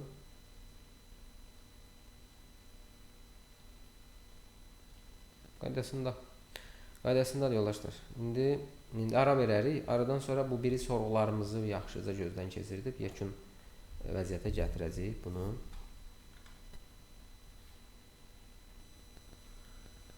Yoldaşlar, backend sorğumuzun birinci hissəsindən sonra ikinci hissədə burada qeyd etdiklərimizi gözdən keçirtməliyik. Yəni 100 ölçüb bir biçmək lazımdır ki, bir dəfəyə yəni yekun nəticəni ala bilək. Deməli, gateway-imizi də əgər MySQL-ə qoşsaq, deməli burada istifadəçi məlumatları user roles cədvəlində saxlansın, ümumi hüquqlar isə deməli roles cədvəlində, yəni bu roles-da ümumi hüquqlar saxlanacaq. Bunu da burada da yazaq ID name sütunlarında. Yəni burada ümumi rollar saxlanacaq. Roles cədvəlində isə deməli user ID, role ID. Yəni hansı userə hansı hüquq verildiyi user roles-da saxlanacaq. Bizim qeydiyyat zamanında bura düşəcək və token yaranma zamanında həm hansı ki hal-hazırda kodlarla saxlanıb. Yəni o real layihədə elə şey olmaz da təbii ki, burada bazada saxlanacaqdır. Qeyd pedad kontrol edilir deməli yeni registr API yazacaq. Bu API admin tipli istifadəsini əlavə edəcək. Hüquqlar da deməli bunlar olacaq.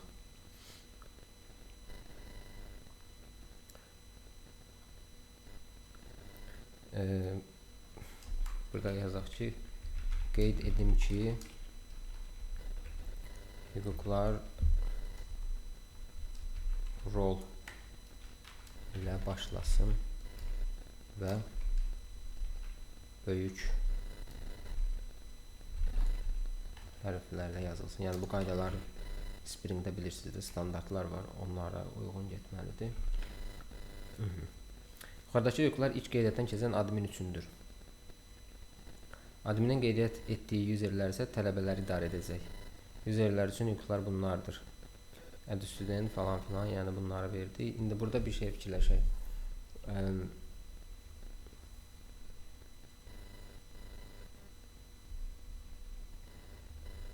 Əksi olan API-lər. İlkin registrasiyanı nəzərə aldıq, logini nəzərə aldıq, user qeydiyyatı və idarə olunması adi user, yəni onun API-lərini nəzərə almamışıq. Bax bu API-lər. Bunu front üçün yazmışdıq da, biz bunu backdə də qeyd edək ki, deməli istifadəçi idarə edilməsi API-ləri bunlar olacaq. Onlar user REST controller'da olacaq. Bunu da qeyd edək.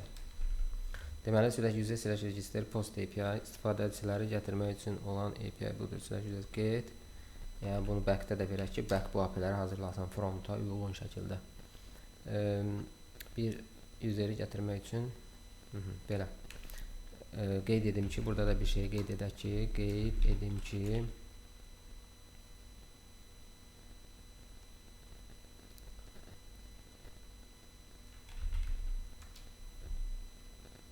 yəni düşünək, deməli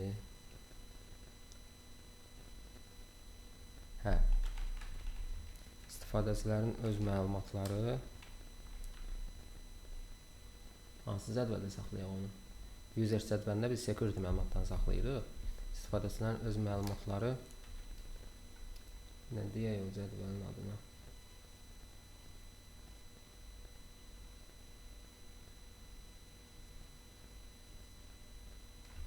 Operator deyək də, operator cədvəlində saxlayaq və bu cədvəldə olan sütunlar bunlar olacaq. Yoldaşlar, bu cədvəli bilirsiniz, mən hansı cədvəli nəzərdə tuturam? O ki, bizim users HTML-imiz olacaq, yəni tələbələri idarə edən istifadəçilər.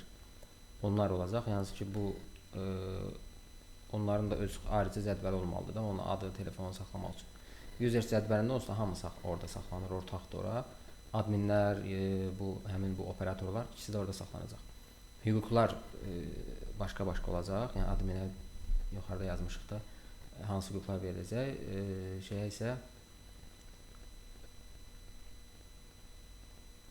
deməli adi operatora isə tələbələrlə bağlı API-lər veriləcək.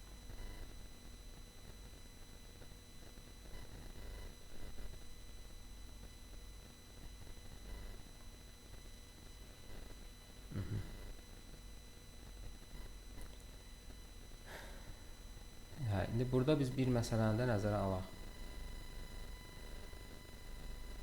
Admin adi operator tipli istifadəçi yaradanda hansı API-ləri istifadə edəcək? Bu API-lərdir, amma bunlara da hüquqlar verilməlidir də. Saxlayaq və bu sütunlar olacaq. Okay. ID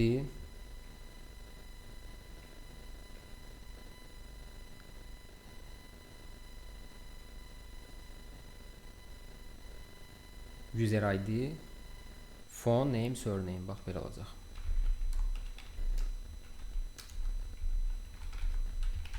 Niyə belə olacaq? Çünki axı adi operator tipli istifadəçinin öz ID-si olmalı təbii ki. Telefon adı, soyad. Bir də user cədvəlindəki user ID-dən bağlantı üstün olacaq da. Bu bağlantı üçün ki, yəni bu userin security məlumatlarını oradan lazım olanda götürə bilər. Bunlar olacaq və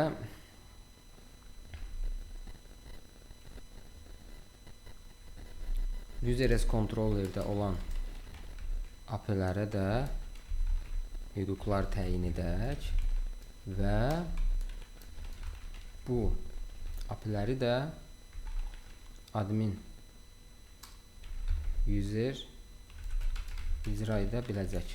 Yəni indi bunu mən burada qeyd elədim ki, bu onu da nəzərə alsın ki, admin bunu da eləyə bilsin. Admin kursları idarə edəcək bax bunları. Bir də operatorları. Operatorlar da tələbələri idarə edəcək. Bunu qeyd eləmişik.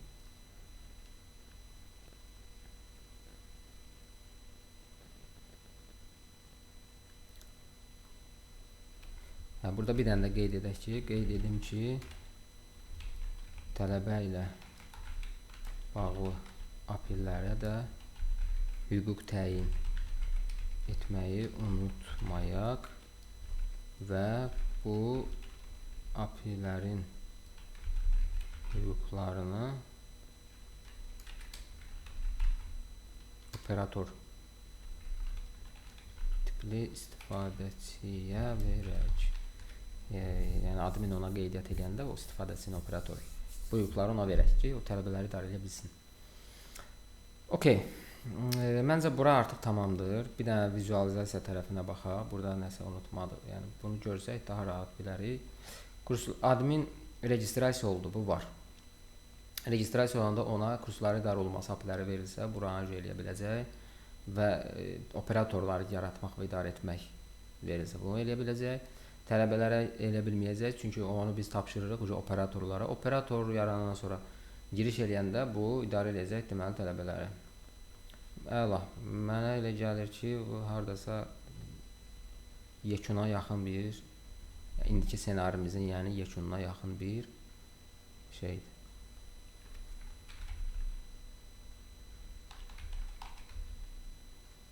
Back planımız bir, bu belə olsun. Bir də bu ikinci parçamız, back planımız 2. Bu da belə. Aha. İndi keçək əsas məsələyə.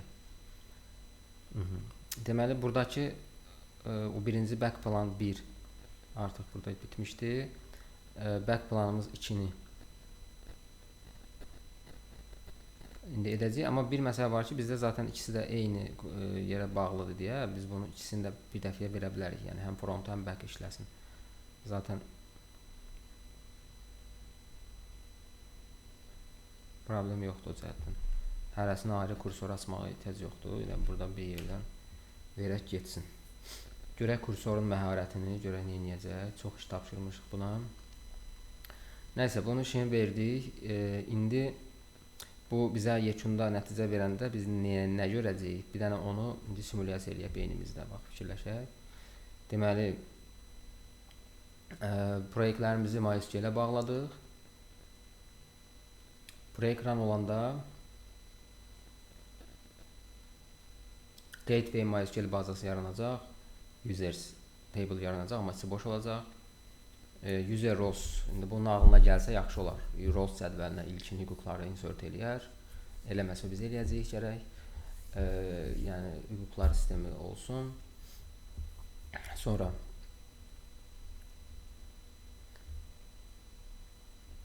user roles cədvəli təbii ki boş olacaq, çünki heç bir user hələ boş mövcud olmayacaq. Registrasiya olduğumuz zaman logindən registrə keçdik. Login olanda ilk data düşəcək Gateway-dəki user cədvəlinə və user roles cədvəlinə bağlantı qurulacaq. Və həmin şəxs sonra login olanda gələcək bura. Burada kursları generasiya eləyə biləcək. User yaradacaq. Sonra həmin userlə girib biz tələbə registrasiya edəcəyik. Sonra həmin o tələbəni kurslara atayacaq, əlaqələndirəcəyik. Bununla da biz nə tətbiq etmiş olacaq yekunda? MySQL-ə bağlamış olacaq layihələrimizi və security tərəfin gateway. İkincisi, 2 səviyyəli user sistemi yaratmış olacaq. Yəni əslində admin və adi operator. Başqa elə bir şey yoxdur. Yəni standart qalanları CRUD şeylərdir, adımlarıdır. Bunu bu stepdə eləməyimiz biraz bizi irəli aparacaq deyə düşünürəm. Nəysə, bunu yazsın. Ona qədər biz digər planlarımızı ən azı şifahi olaraq belə olsa müzakirə edək, danışaq bu haqda. İndi planladığımız vəziyyətə gəlib çatdıqdan sonra növbəti bizə MySQL bazasına keçid adı qoymuşduq da. Yəni ikinci nə edə bilərik? Fikirləşək, siz də deyin fikrinizi. İkinci əsas planda nə edə bilərik?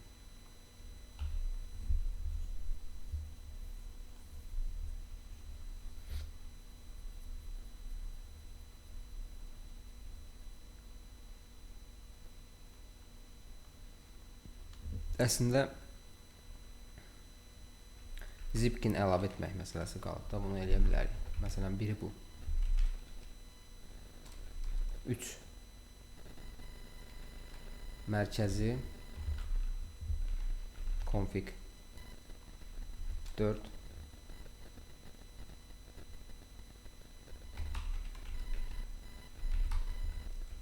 Fault tolerance quracağıq. 5.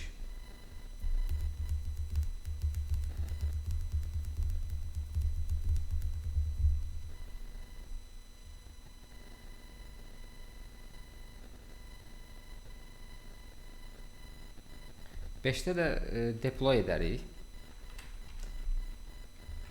Real serverə yükləyərik, hamı istifadə edə bilsin. Biraz baxarıq bu praktika məsələsinə.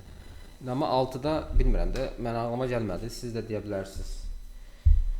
Nə edə bilərik? Hüseyn, nə deyə bilərsən növbəti steplər üçün?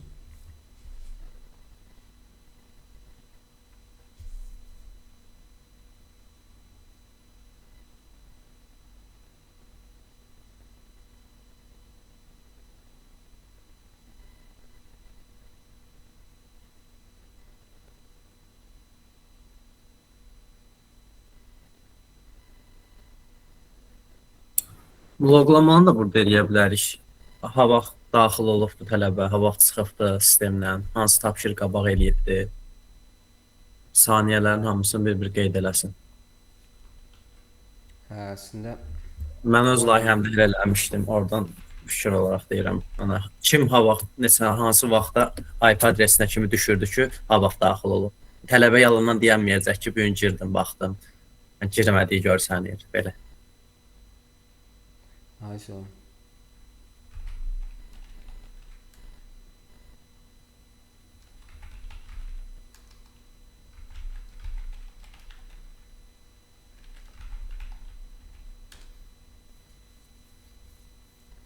Loqlamanı sən fayla atırsan, yoxsa bazada, table'da hardasa saxlayırsan? Volümlə Dockerdə hamısı yaddaşda saxlanılır. Oradan silmədiyi müddətcə hər şey qalır. Kompüter yaddaşında saxlayıram, amma heç nə yükləməmişəm o kompüterə. Hə, bildim. Volümlə də əla. Faylda saxlayırsan, yoxsa MySQL ya da Postgre bazasında table? Yox, şeydə saxlayıram. MySQL-də saxlamıram. Fayl olaraq saxlayıram. Hə, əla. Hə, o da ola bilər. Əslində elə bir datadır ki, o çox da sadəcə nə vaxtsa lazım olsa girib baxmaq üçün olan bir şeydir də log. Onu bazada saxlayıb. Admin paneldə sadəcə görsən onsuz. Ona heç müəllimlərə icazə versəm, icazə verdiyim müəllimlər görə bilir maksimum. Ay sağ ol. MySQL-də sadəcə istifadəçiləri cəz qeydiyyat eləməkdə saxlayıram ki, H2 məni bir aralar çox yorur deyə H2-yə sağ ol dedim. Hə, okeydir. Məsələn, keşləmə əlavə eləyə bilərik. Bəzi API-lər daha məsələn sürətli olsun. Keşləmə əlavə eləmək.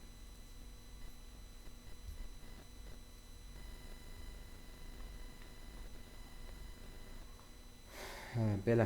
Okay. Hə, bu da hələ ki işləyir yoldaşlar. Biraz çox işi var bunun. İndi görək nə edəcək.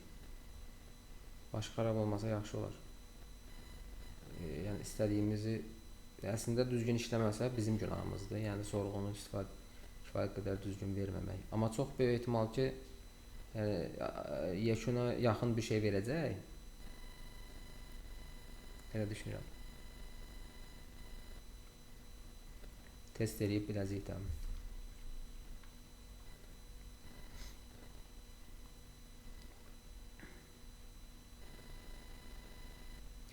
Gateway-də xeyli dəyişikliklər istədik. Çünki Gateway-də basit idi security sistemi. Onu bazaya keçirdik. Registrasiya əlavə elədik. User registrasiyası, user registrasiya ondan sonra baza login. API-lərə hüquq.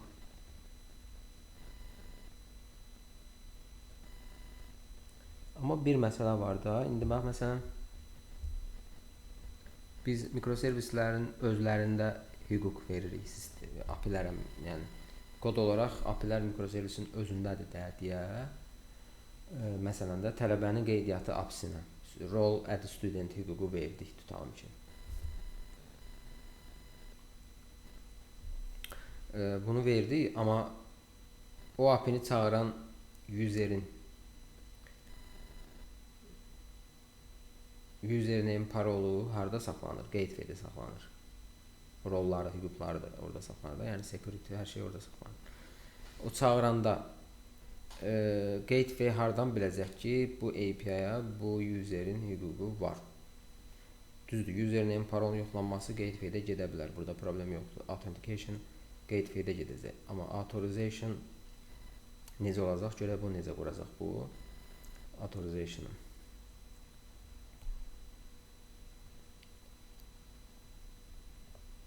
Onu belə deyə bilər ki, məsələn,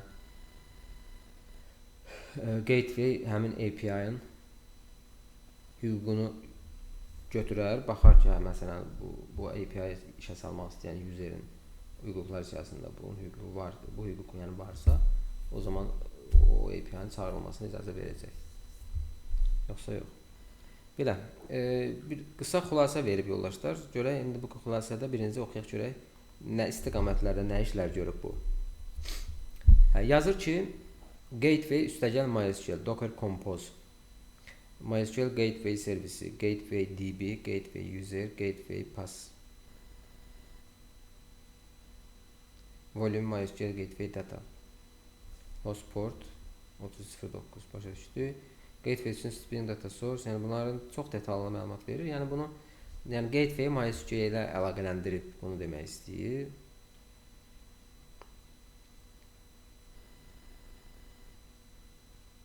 Sonra məlumat modeli. Users ID, username, password, bcrypt nə şifrələyib. Okay. Username, password. Okay. Roles ID name, məsələn role at course və s. User roles hüquqlar kimə verilib? O cədvəlinə ayrılıbdır. Operators ID user. Okay. Role data initializer. Bütün admin və operator rollarını bir dəfə yazır. Bunu nəzərə alıb yoldaşlar. Proyekt run olanda bütün hüquqları nəzərə alır. Post out register. Username, password, 7 kursun hüququ. Yəni o hüquqlar demişdik, onu adminə verir. User as controller. Yalnız role at course olan admin sinif səviyyəsində browserize.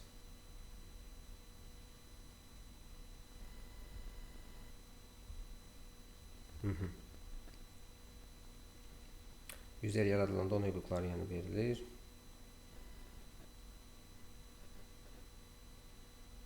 Təhlükəsizlik gateway. Security config-də metod və yol üzrə kurs API-ləri uyğun rol.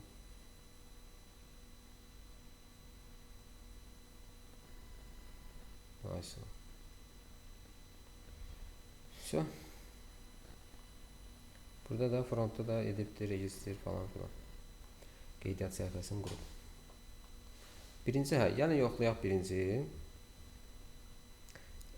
Baş vermiş dəyişikliklər, edilən dəyişiklikləri necə edək ki,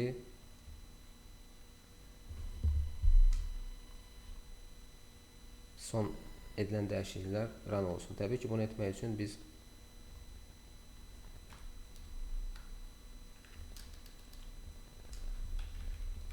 Docker Compose-u yenidən işə salmalıyıq ki, edilən dəyişiklikləri yenidən bu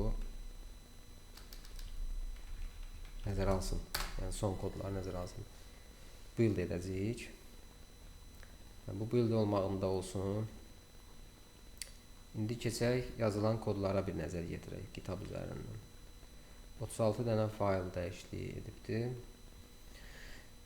Deməli, course res controllerdə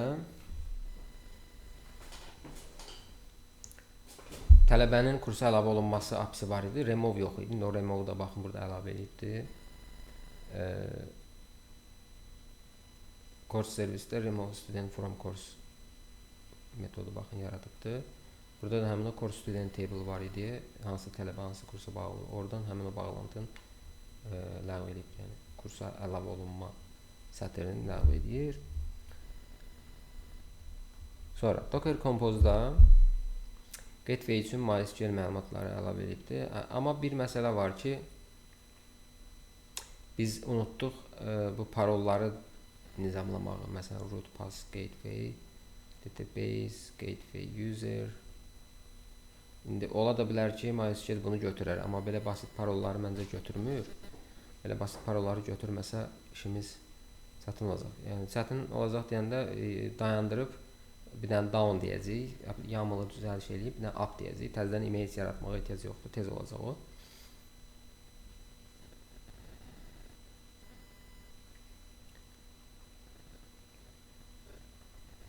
Ola da bilər ki, yəni bu işləyə də bilər. Okay.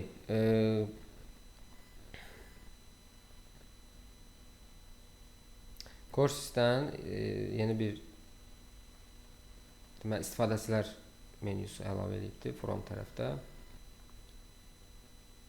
Əsas paka baxaq da. Registrasiya API-sini qoyub görürsüz burada. Sonra operatorlar userlərlə bağlı olan registrasiya ID-yə görə gətirmək, bunların hamısını nəzərə alıbdır. O yalançı username parolları bunları ləğv edibdir qaydasında. Request response siniflərdə çox şey yoxdur.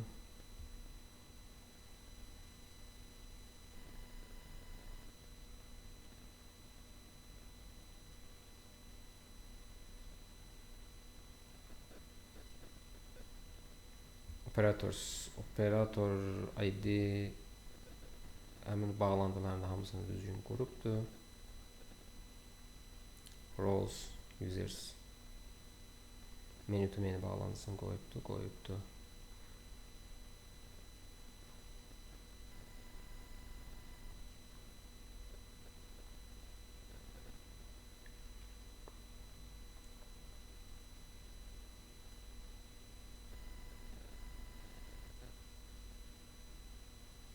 Yoldaşlar, hüquqların siyasını bir dənə bura statik şey kimi qoyub, yığıb görürsünüz. Massiv kimi, string massiv kimi. Yəni ilkin əlavə etmək üçün əslində bu yaxşı fikirdir. Dediyimiz o 7 dənə hüququ, sonra role add-ı, amma şeyi nəzərə almayıb yoldaşlar. Userlərin registrasiyası hüquqlarını. Onu nəzərə almayıb bu.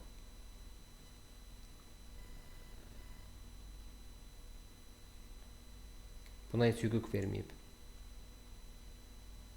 Bəlkə də gateway-də veribdir hüquq. Baxarıq ondan.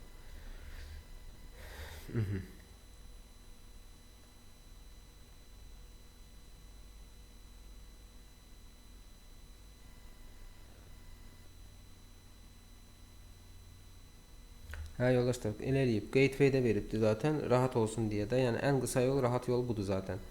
Gateway-də deyir ki, filan API-ni işə salmaq üçün userin bu hüququ olmalıdır. Filan API-ni işə salmaq üçün bu hüququ olmalıdır. Bax, belə bir şey.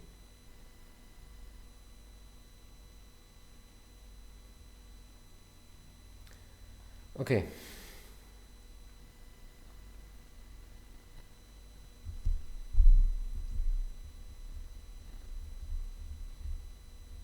User qeydiyyatı, userin qaytarılması, bunlar da aydındır. Gateway-də update-i çevirib. Okay, yoxlaya bilərik. İndi gəlin baxaq. Build prosesi getdi. İndi run edək. Okay, gəlin baxaq. Deməli, baxın, hesabın yoxdursa hesab açma. Yeni bir link əlavə edibdir bu. Proyektimiz run olsun görək indi.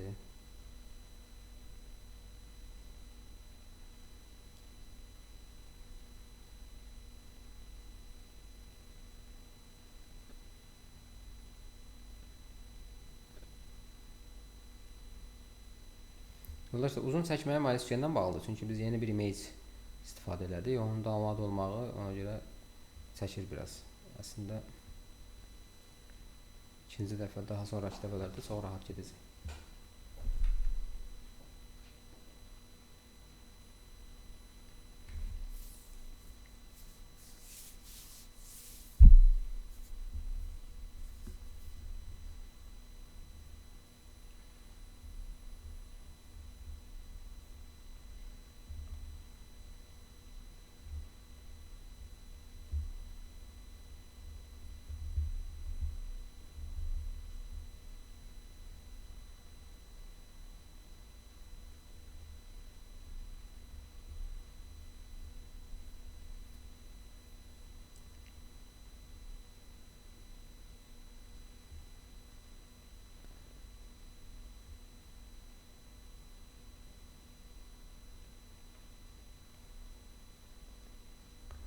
Deməli, bir dənə network yarandı, 3 dənə volume, okeydir. 3 dənə MySQL konteyner yaranır. Core Student Gateway. 4 dənə də layihə. Yeroko Gateway Student Course.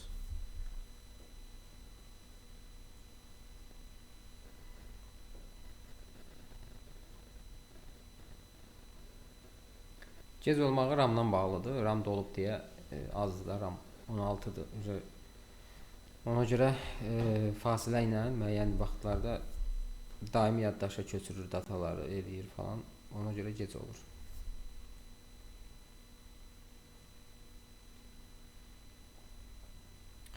Run oldular. İndi bağlantıların tam qurulmağından əmin olmaq üçün Yeroko'ya baxmaq lazımdır. Yəni bu qədər tez olmayacaq bu ehtimal. Biraz gözləmək lazımdır. Hə, indi birazdan yəqin ki tam hazır olar. Bəlkə də artıq hazırdır. Yoxlaya bilərik. Məsələn, bu 1P1 yazacağıq. Məncə girməməlidir də. Çünki hal-hazırda bazamız boşdur. Table'lar yaranıbdır yəqin ki. Amma biz ora girə bilərik. Amma girsək də görəcək ki, table'lar varsa da hissi boşdur. Gəlin birinci girməyə çalışaq. Məsələn, mənə maraqlıdır Gateway'in bazası. Gateway'in bazasına girmək istəyirəm. Burada yazıram. Birinci YAML-a baxıram ki, bu mənə Gateway'e hansı parolları verdi. MySQL Gateway. Hə, baxın budur. Biz indi deməli 3309 bizim öz kompüterimizdən 3309-dan girə biləcəyik. Username'im budur. Bunu qoyuruq bura və test connection deyirik. Baxın, parol istəyir məndən. MySQL password deyirəm. Yəni normalda parol istəyir. İndi ad qoymadıq. Java 22 Gateway deyək, test connection. Okay. Görə biləcəyik yoldaşlar. Görə biləcəyik bazamızı, Gateway-i, o biriləri də hətta. Yəni MySQL-dən daha rahat olacaq bu. Çünki bir yerdən hamısını MySQL-ni görəcəyik. Baxın, Gateway DB hazırdır. Table'larımız users, hansı ki boş olacaqdır. Bomboşda ID, username, password, ideal. Rows olmalıdır birisi dənə. Hə, var. İlkin insertini eləyibdir. Operators boş olmalıdır. User rows da boş olmalıdır. Təmiz. Gateway necə lazımdır? Gözlədiyimiz kimi oldu. Gəlin indi hesab yaradaq. Admin 1. Parolda nə bilim, nə qoyaq? 1, 2, 3, 4 deyək. Qeydiyyat. Qeydiyyat doğrulu giriş səhifəsinə keçid etdi. Tamam. Admin 1, parol 1, 2, 3, 4. Hələ birinci yoxlayaq görə bu datalar gəlib bura düşdümü? Düşdü. Admin düşdümü? Düşdü. Hamısı ideal. Rol. Şeydə adı, user olsun. Yəni adminimizə 7 dənə, 8 dənə hüquq verildi. Niyə 8 dənə oldu? Mən başa düşmədim. Role add course. Role add course. Role add student. Buna hansı hüquqları verib ki bu? Kurs qeydiyyatını verməli idi. Bunu verməli 2, 3, 4, 5, 6, 7. Bir də update var. Hə. Yaxşı. İndi qeydiyyatımız baza tərəfdən də baxanda düzgün gedir. İndi login olmalıyıq. Loginimiz də getdi. Onsuz loginimiz var idi də bu işləyir. Menyularımız gəlib yoldaşlar. İstifadəçisini qeydiyyat edə biləcəkmi? Şübhəm varmı? Hüquq verməmişik istifadəçisi ilə bağlı API-lərə gedəcək qeydiyyat böyük ehtimal. İndi verək buna. Məsələn, user 1 verək. Şifrə 1, 2, 3, 4. Hara getdi bu? User 1, şifrə 1, 2, 3, 4. Telefon. Nəsə bir şey. Ad 1. Soyad 1. Yadda saxla. Tələbəyə icazəmiz yoxdur da 403 bunu bildik. Kurslar, indi kurs da yaradaq. Məsələn, kurs 1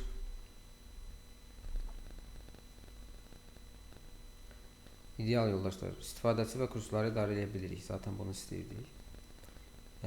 Bu tərəfi idealdır.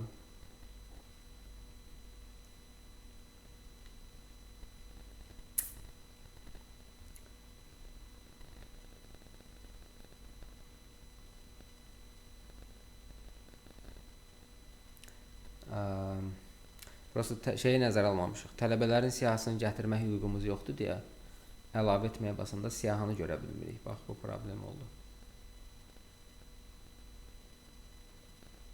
O hüququ nəzərə alaraq okeydir, xırda məsələdir. İndi admin olaraq işimizi görə bilirik. Yəni əsasən. Xırda problem xaric. İndi gəlin user olaraq girək. User 1 1 2 3 4 daxil olduq. Kursları görmürük, yaxşıdır. Tələbələr, istifadəçilər görmürük, düzgündür. Tələbələri görə bilirik, görməliyik zaten. Tələbəni yazaq, tələbə. Tələbə 1 mail belə qeydiyyat elədik. Yəni, işləyir. İşləyir yoldaşlar. Gözlədiyimiz kimi də hər şey. Bir dənə nəzərə almadığımız şey orada deməli kursa tələbə əlavə eləyə bilmirik. Niyə eləyə bilmirik? Çünki o hüquq yoxdur. Tələbəni görmək hüququ yoxdur.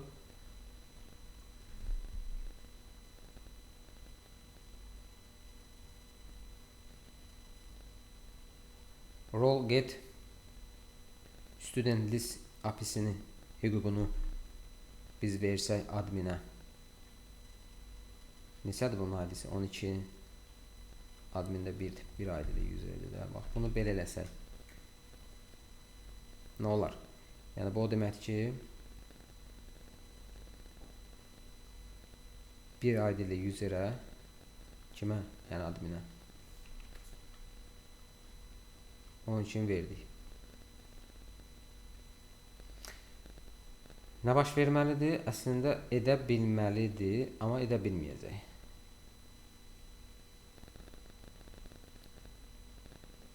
Tələbəni görmək hüququ verdik. Niyə eləyə bilməməlidir ki? Bilir də zaten. Yox. Hüququ verdik, eləyə bilir yoldaşlar.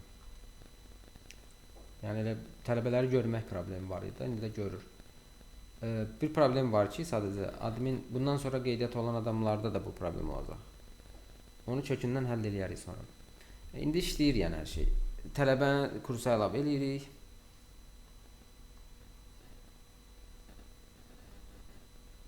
Bug var yoldaşlar. Eyni tələbəni 2 dəfə əlavə edə bilirəm. Və ya daha çox edə bilirəm. Buna baxarıq. Burada nə baş verir? Tələbənin adisi, kurs adisi back-ə gedir. Back yoxlanmır ki, bu bağlantı var ya da yoxdur. Varsa əlaqələndirmə, yəni ikinci dəfə o bağlantı sətir table-a düşməməlidir. Düşür amma. Buna baxarıq. Hal-hazırda belədir vəziyyət. Yəni basanda da hamısını çıxartdı. Çünki hamısı eyni tələbə idi. ID-sinə görə tapdı, hamısını çıxartdı. Okey. Belə yoxlayaq da. İndi tələbələrin siyahısını verdik deyə bunu görə də bildi artıq admin. Amma qeydiyyata getməyəcək. Məsələn yoxlayaq. Tələbə 2. E-mail verək bir şeylər. Qeydiyyat və success olmadı. Çünki icazəmiz yoxdur.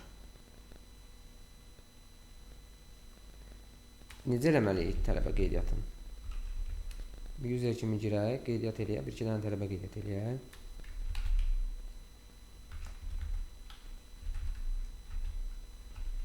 E-mail səhv yazsaq nə olar? Validasiya qoyub mu? Qoymayıb. Olsun.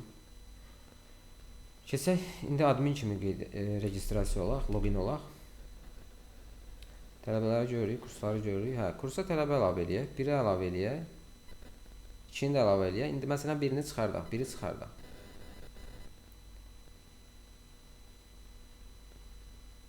İşləyir. İşləyir yoldaşlar. 1-2 back xaric, qalan hər şey işləyir.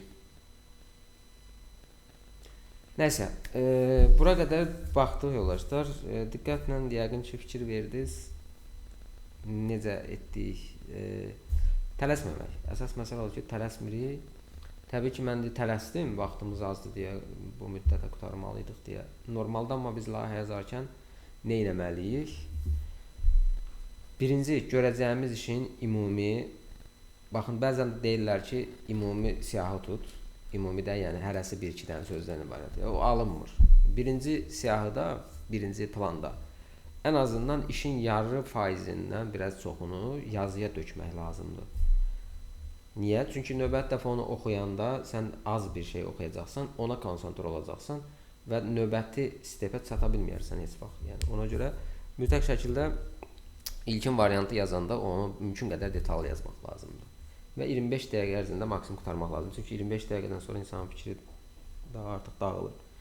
O ilkin fikri yazandan sonra biraz ara verib yenidən gəlib oxuyanda bayaq görmədiyin, yəni nəzərə almadığın şeyləri əlavə edirsən. Adətən yəni 3 dəfə bunu eləyib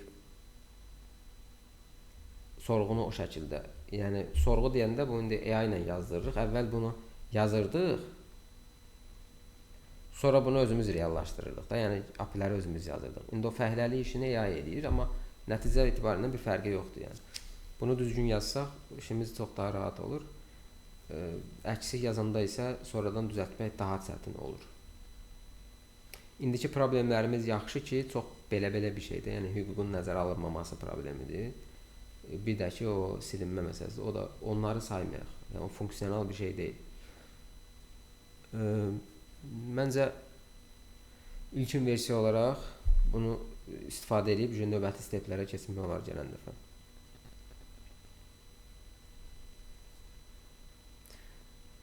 Sualınız var yoldaşlar? Xeyr, mən. Tamam. Deməli, biz özümüz kitabdan bunları copy paste eləsək işləyər bizdə. Elə onu deyəcəydim.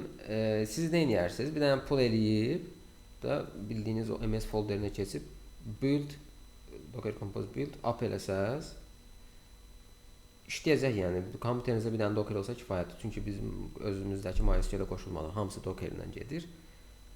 Yəni sadəcə Docker kifayətdir. Pull eləyib up eləsəz və gəlib həmin o HTML faylı açıb registrasiya olub admin kimi hər şey eləyə bilərsiniz. Sadəcə tələbə əlavə eləmək xaric. Onu da mən elədiyim kimi öz MySQL-inizdən yeni bir database, connect to database qoyub təzə bir ad verib localhost 3309 MySQL gateway-də deyəsən 39 idi.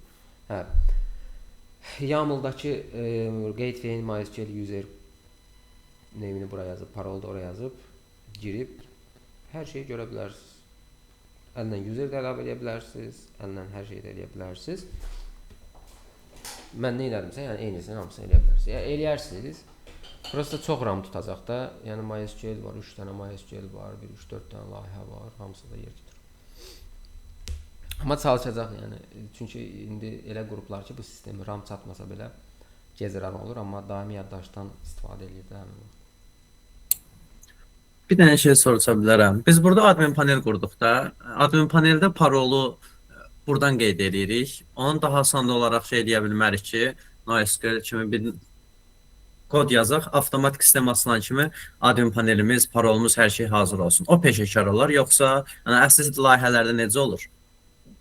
O layihədən layihəyə fərqlidir. İndi məsələn, elə layihələr var ki, təbii ki, orada kimsə, indi bizdə layihə belə oldu ki, kimsə özünü registrasiya edir, admin olur. Birinci qeydiyyat edən adam admin olur kimi nəzərdə tutmusunuz? İndi belə eləmişik də, əslində normalda necə olmalıdır? Yəni bizdə indi əlavə funksiya qoymuşuq. Belə baxanda admin registrasiyasını ləğv eləyəcəyik, onda olacaq, normalda elə olur. Admin bir dənə girir, hər kəs admin kimi olur, admin bir dənə olur və admin digər userləri registrasiya edir. Ya da elə sonradan registrasiya olanlar admin kimi yox, user kimi registrasiya olur. Ssenaridən asılıdır. Bizim məsələn dev sistem ümumiyyətlə admin paneli söhbəti elə o cür deyil. Məsələn bizdə bir nəsə admin var da. Hamısı eyni iş görə bilir. Menecerlər admin qeydiyyat edir. Sərbəst registrasiya ümumiyyətlə yoxdur bizdə. Ki yəni sistemə kimsə girsin, özünü registrasiya eləsin. Mən belə bir şey elədim ki, env faylı yaratdım. Onun içərisində bütün süni intellekt tokenin falan hər şey onun içindədir. Orada admin panelin ad və parol qoydum. Sistem avtomatik fərqli bir komitədə run olan kimi admin paneli yaradır və env faylından götürüb həmənki parolu qoyur. Yəni parolun içində kodun içində parol yoxdur, amma sistemdə admin paneli də yoxdur. Açılan kimi avtomatik birinci admin paneli yaranır. Çünki admin panel olmasa yeni istifadəçilərə bir dənə ixtiyar verə bilmirəm. Onda da sistem çökür. Yəni bir işləmir. Maraqlı ssenaridir. Qəşəng qurulub bu əslində. O ssenari yaxşıdır. Ümumi genel o tipli layihələrin ssenarisine uyğundur. Təbii ki, yəni bu ümumiyyətlə necə qurulur, dünyada bunun ən yaxşı yolları hansıdır, o yolları düşünüb yazmaq daha yaxşıdır. Özümüz də nələrsə qura bilirik, istəyəndə nəyisə dəyişdirə bilirik. Belə. Yəni əsas odur başın çıxır da, yəni bu vəziyyətdən çıxasan əsas odur. Belə. Bitirdik. Başqa sualda sözünüz, müzakirəniz var, yoldaşlar? Deyə bilərsiniz. Tələsmirik zaten. Hüseyn məsələn görünür ki, onu yaxşı araşdırıb, yəni boşluq qoymadan vəziyyətlərə baxıb, öz analiz edib, müəyyən məsələn şeyləri, hansı tip vəziyyətlərdən nə bilim, nə texnika istifadə etmək lazımdır, bunlara diqqət edir. Belə. Bu özümüz sıfırdan layihə quranda bizə çox-çox kömək edir, amma gedib bir komandaya birləşəndə elə bil o komandanın strategiyasını anlamağa da kömək edəcək. Yəni dəyişməsək də elə həmin strategiyanın izi ilə gedib yenə də o vəziyyətdən çıxa biləcəyik. Orada yenə bir modullar yarada biləcəyik. Əsas odur ki, özümüz bir layihəni başdan sona idarə etməliyik. Bunu bacaranlar həmişə digər komandada həmişə ən yaxşı vəziyyətdə olurlar. Amma belə olmur. Bəzən işçilər belə olmur. Gedib iş tapırlar, amma işə qədər bu çətinlikləri görmürlər. Gedib layihədə kiçik bir parçanı nəyisə eləməyi öyrənirlər də. Yəni onlar ucu qabağa gedə bilmirlər. Ona görə çalışıb bu tipli layihələrdə sıfırdan özün qurub, nəyisə düzəliş eləyib eləməyimiz çox daha effektlidir. Bu bizə vərdiş elətdirir ki, yəni böyük şəkli görə bilərik, layihənin böyük formada istənilən nöqtəsinə nəzərimizi yetirib onu nə bilim hər bir vəziyyətə gətirə bilək. Yəni bu önəmlidir. Okay, bitdi yoldaşlar. Commit push etdim. Dediyim kimi indi test eləyərsiniz, baxarsınız. Evdə də təkrar edin. Yəni təkrar edin. Təməl cavab məsələn indi açığı bizim indi əvvəlki dərdimiz indiki sizlə kursa başlayanda elə çox mən AI falan çox istifadə eləmirdim. Amma indiki dərdimiz bilirsiniz nədir? Salamat baş saxlamaq. O da nəyə görədir? Yəni işimizi gördürə bilirik. Sintaksis öyrənmək yox. Məntiqimizi saxlamaq dərdinə düşmüşük indi. Məsələn, istənilən layihəni bir dəqiqə yaza bilərsiniz. Mən də yazaram, siz də yazarsınız. Məsələn, AI ilə mobil app də yaza bilərsiniz. Android, iOS. Bu dəqiqə partladır, yəni başı çıxmayanlar bir dənə nətər deyim, 100 sətirlik real kod yazmayan adamlar layihələr yazırlar. Amma yəni onlar indi hardasa ilişirlər. Çünki o basit şeylər yaza bilərsən də ondan. Özün üçün bir basit bir application yaza bilərsən.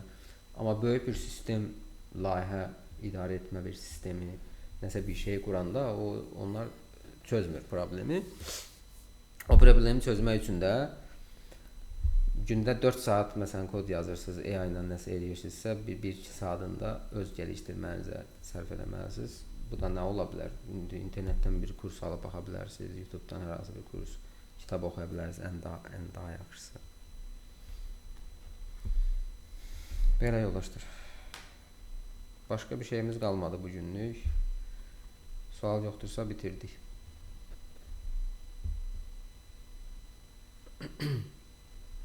Sağ ol. Sağ olun. Gecəniz xeyrə.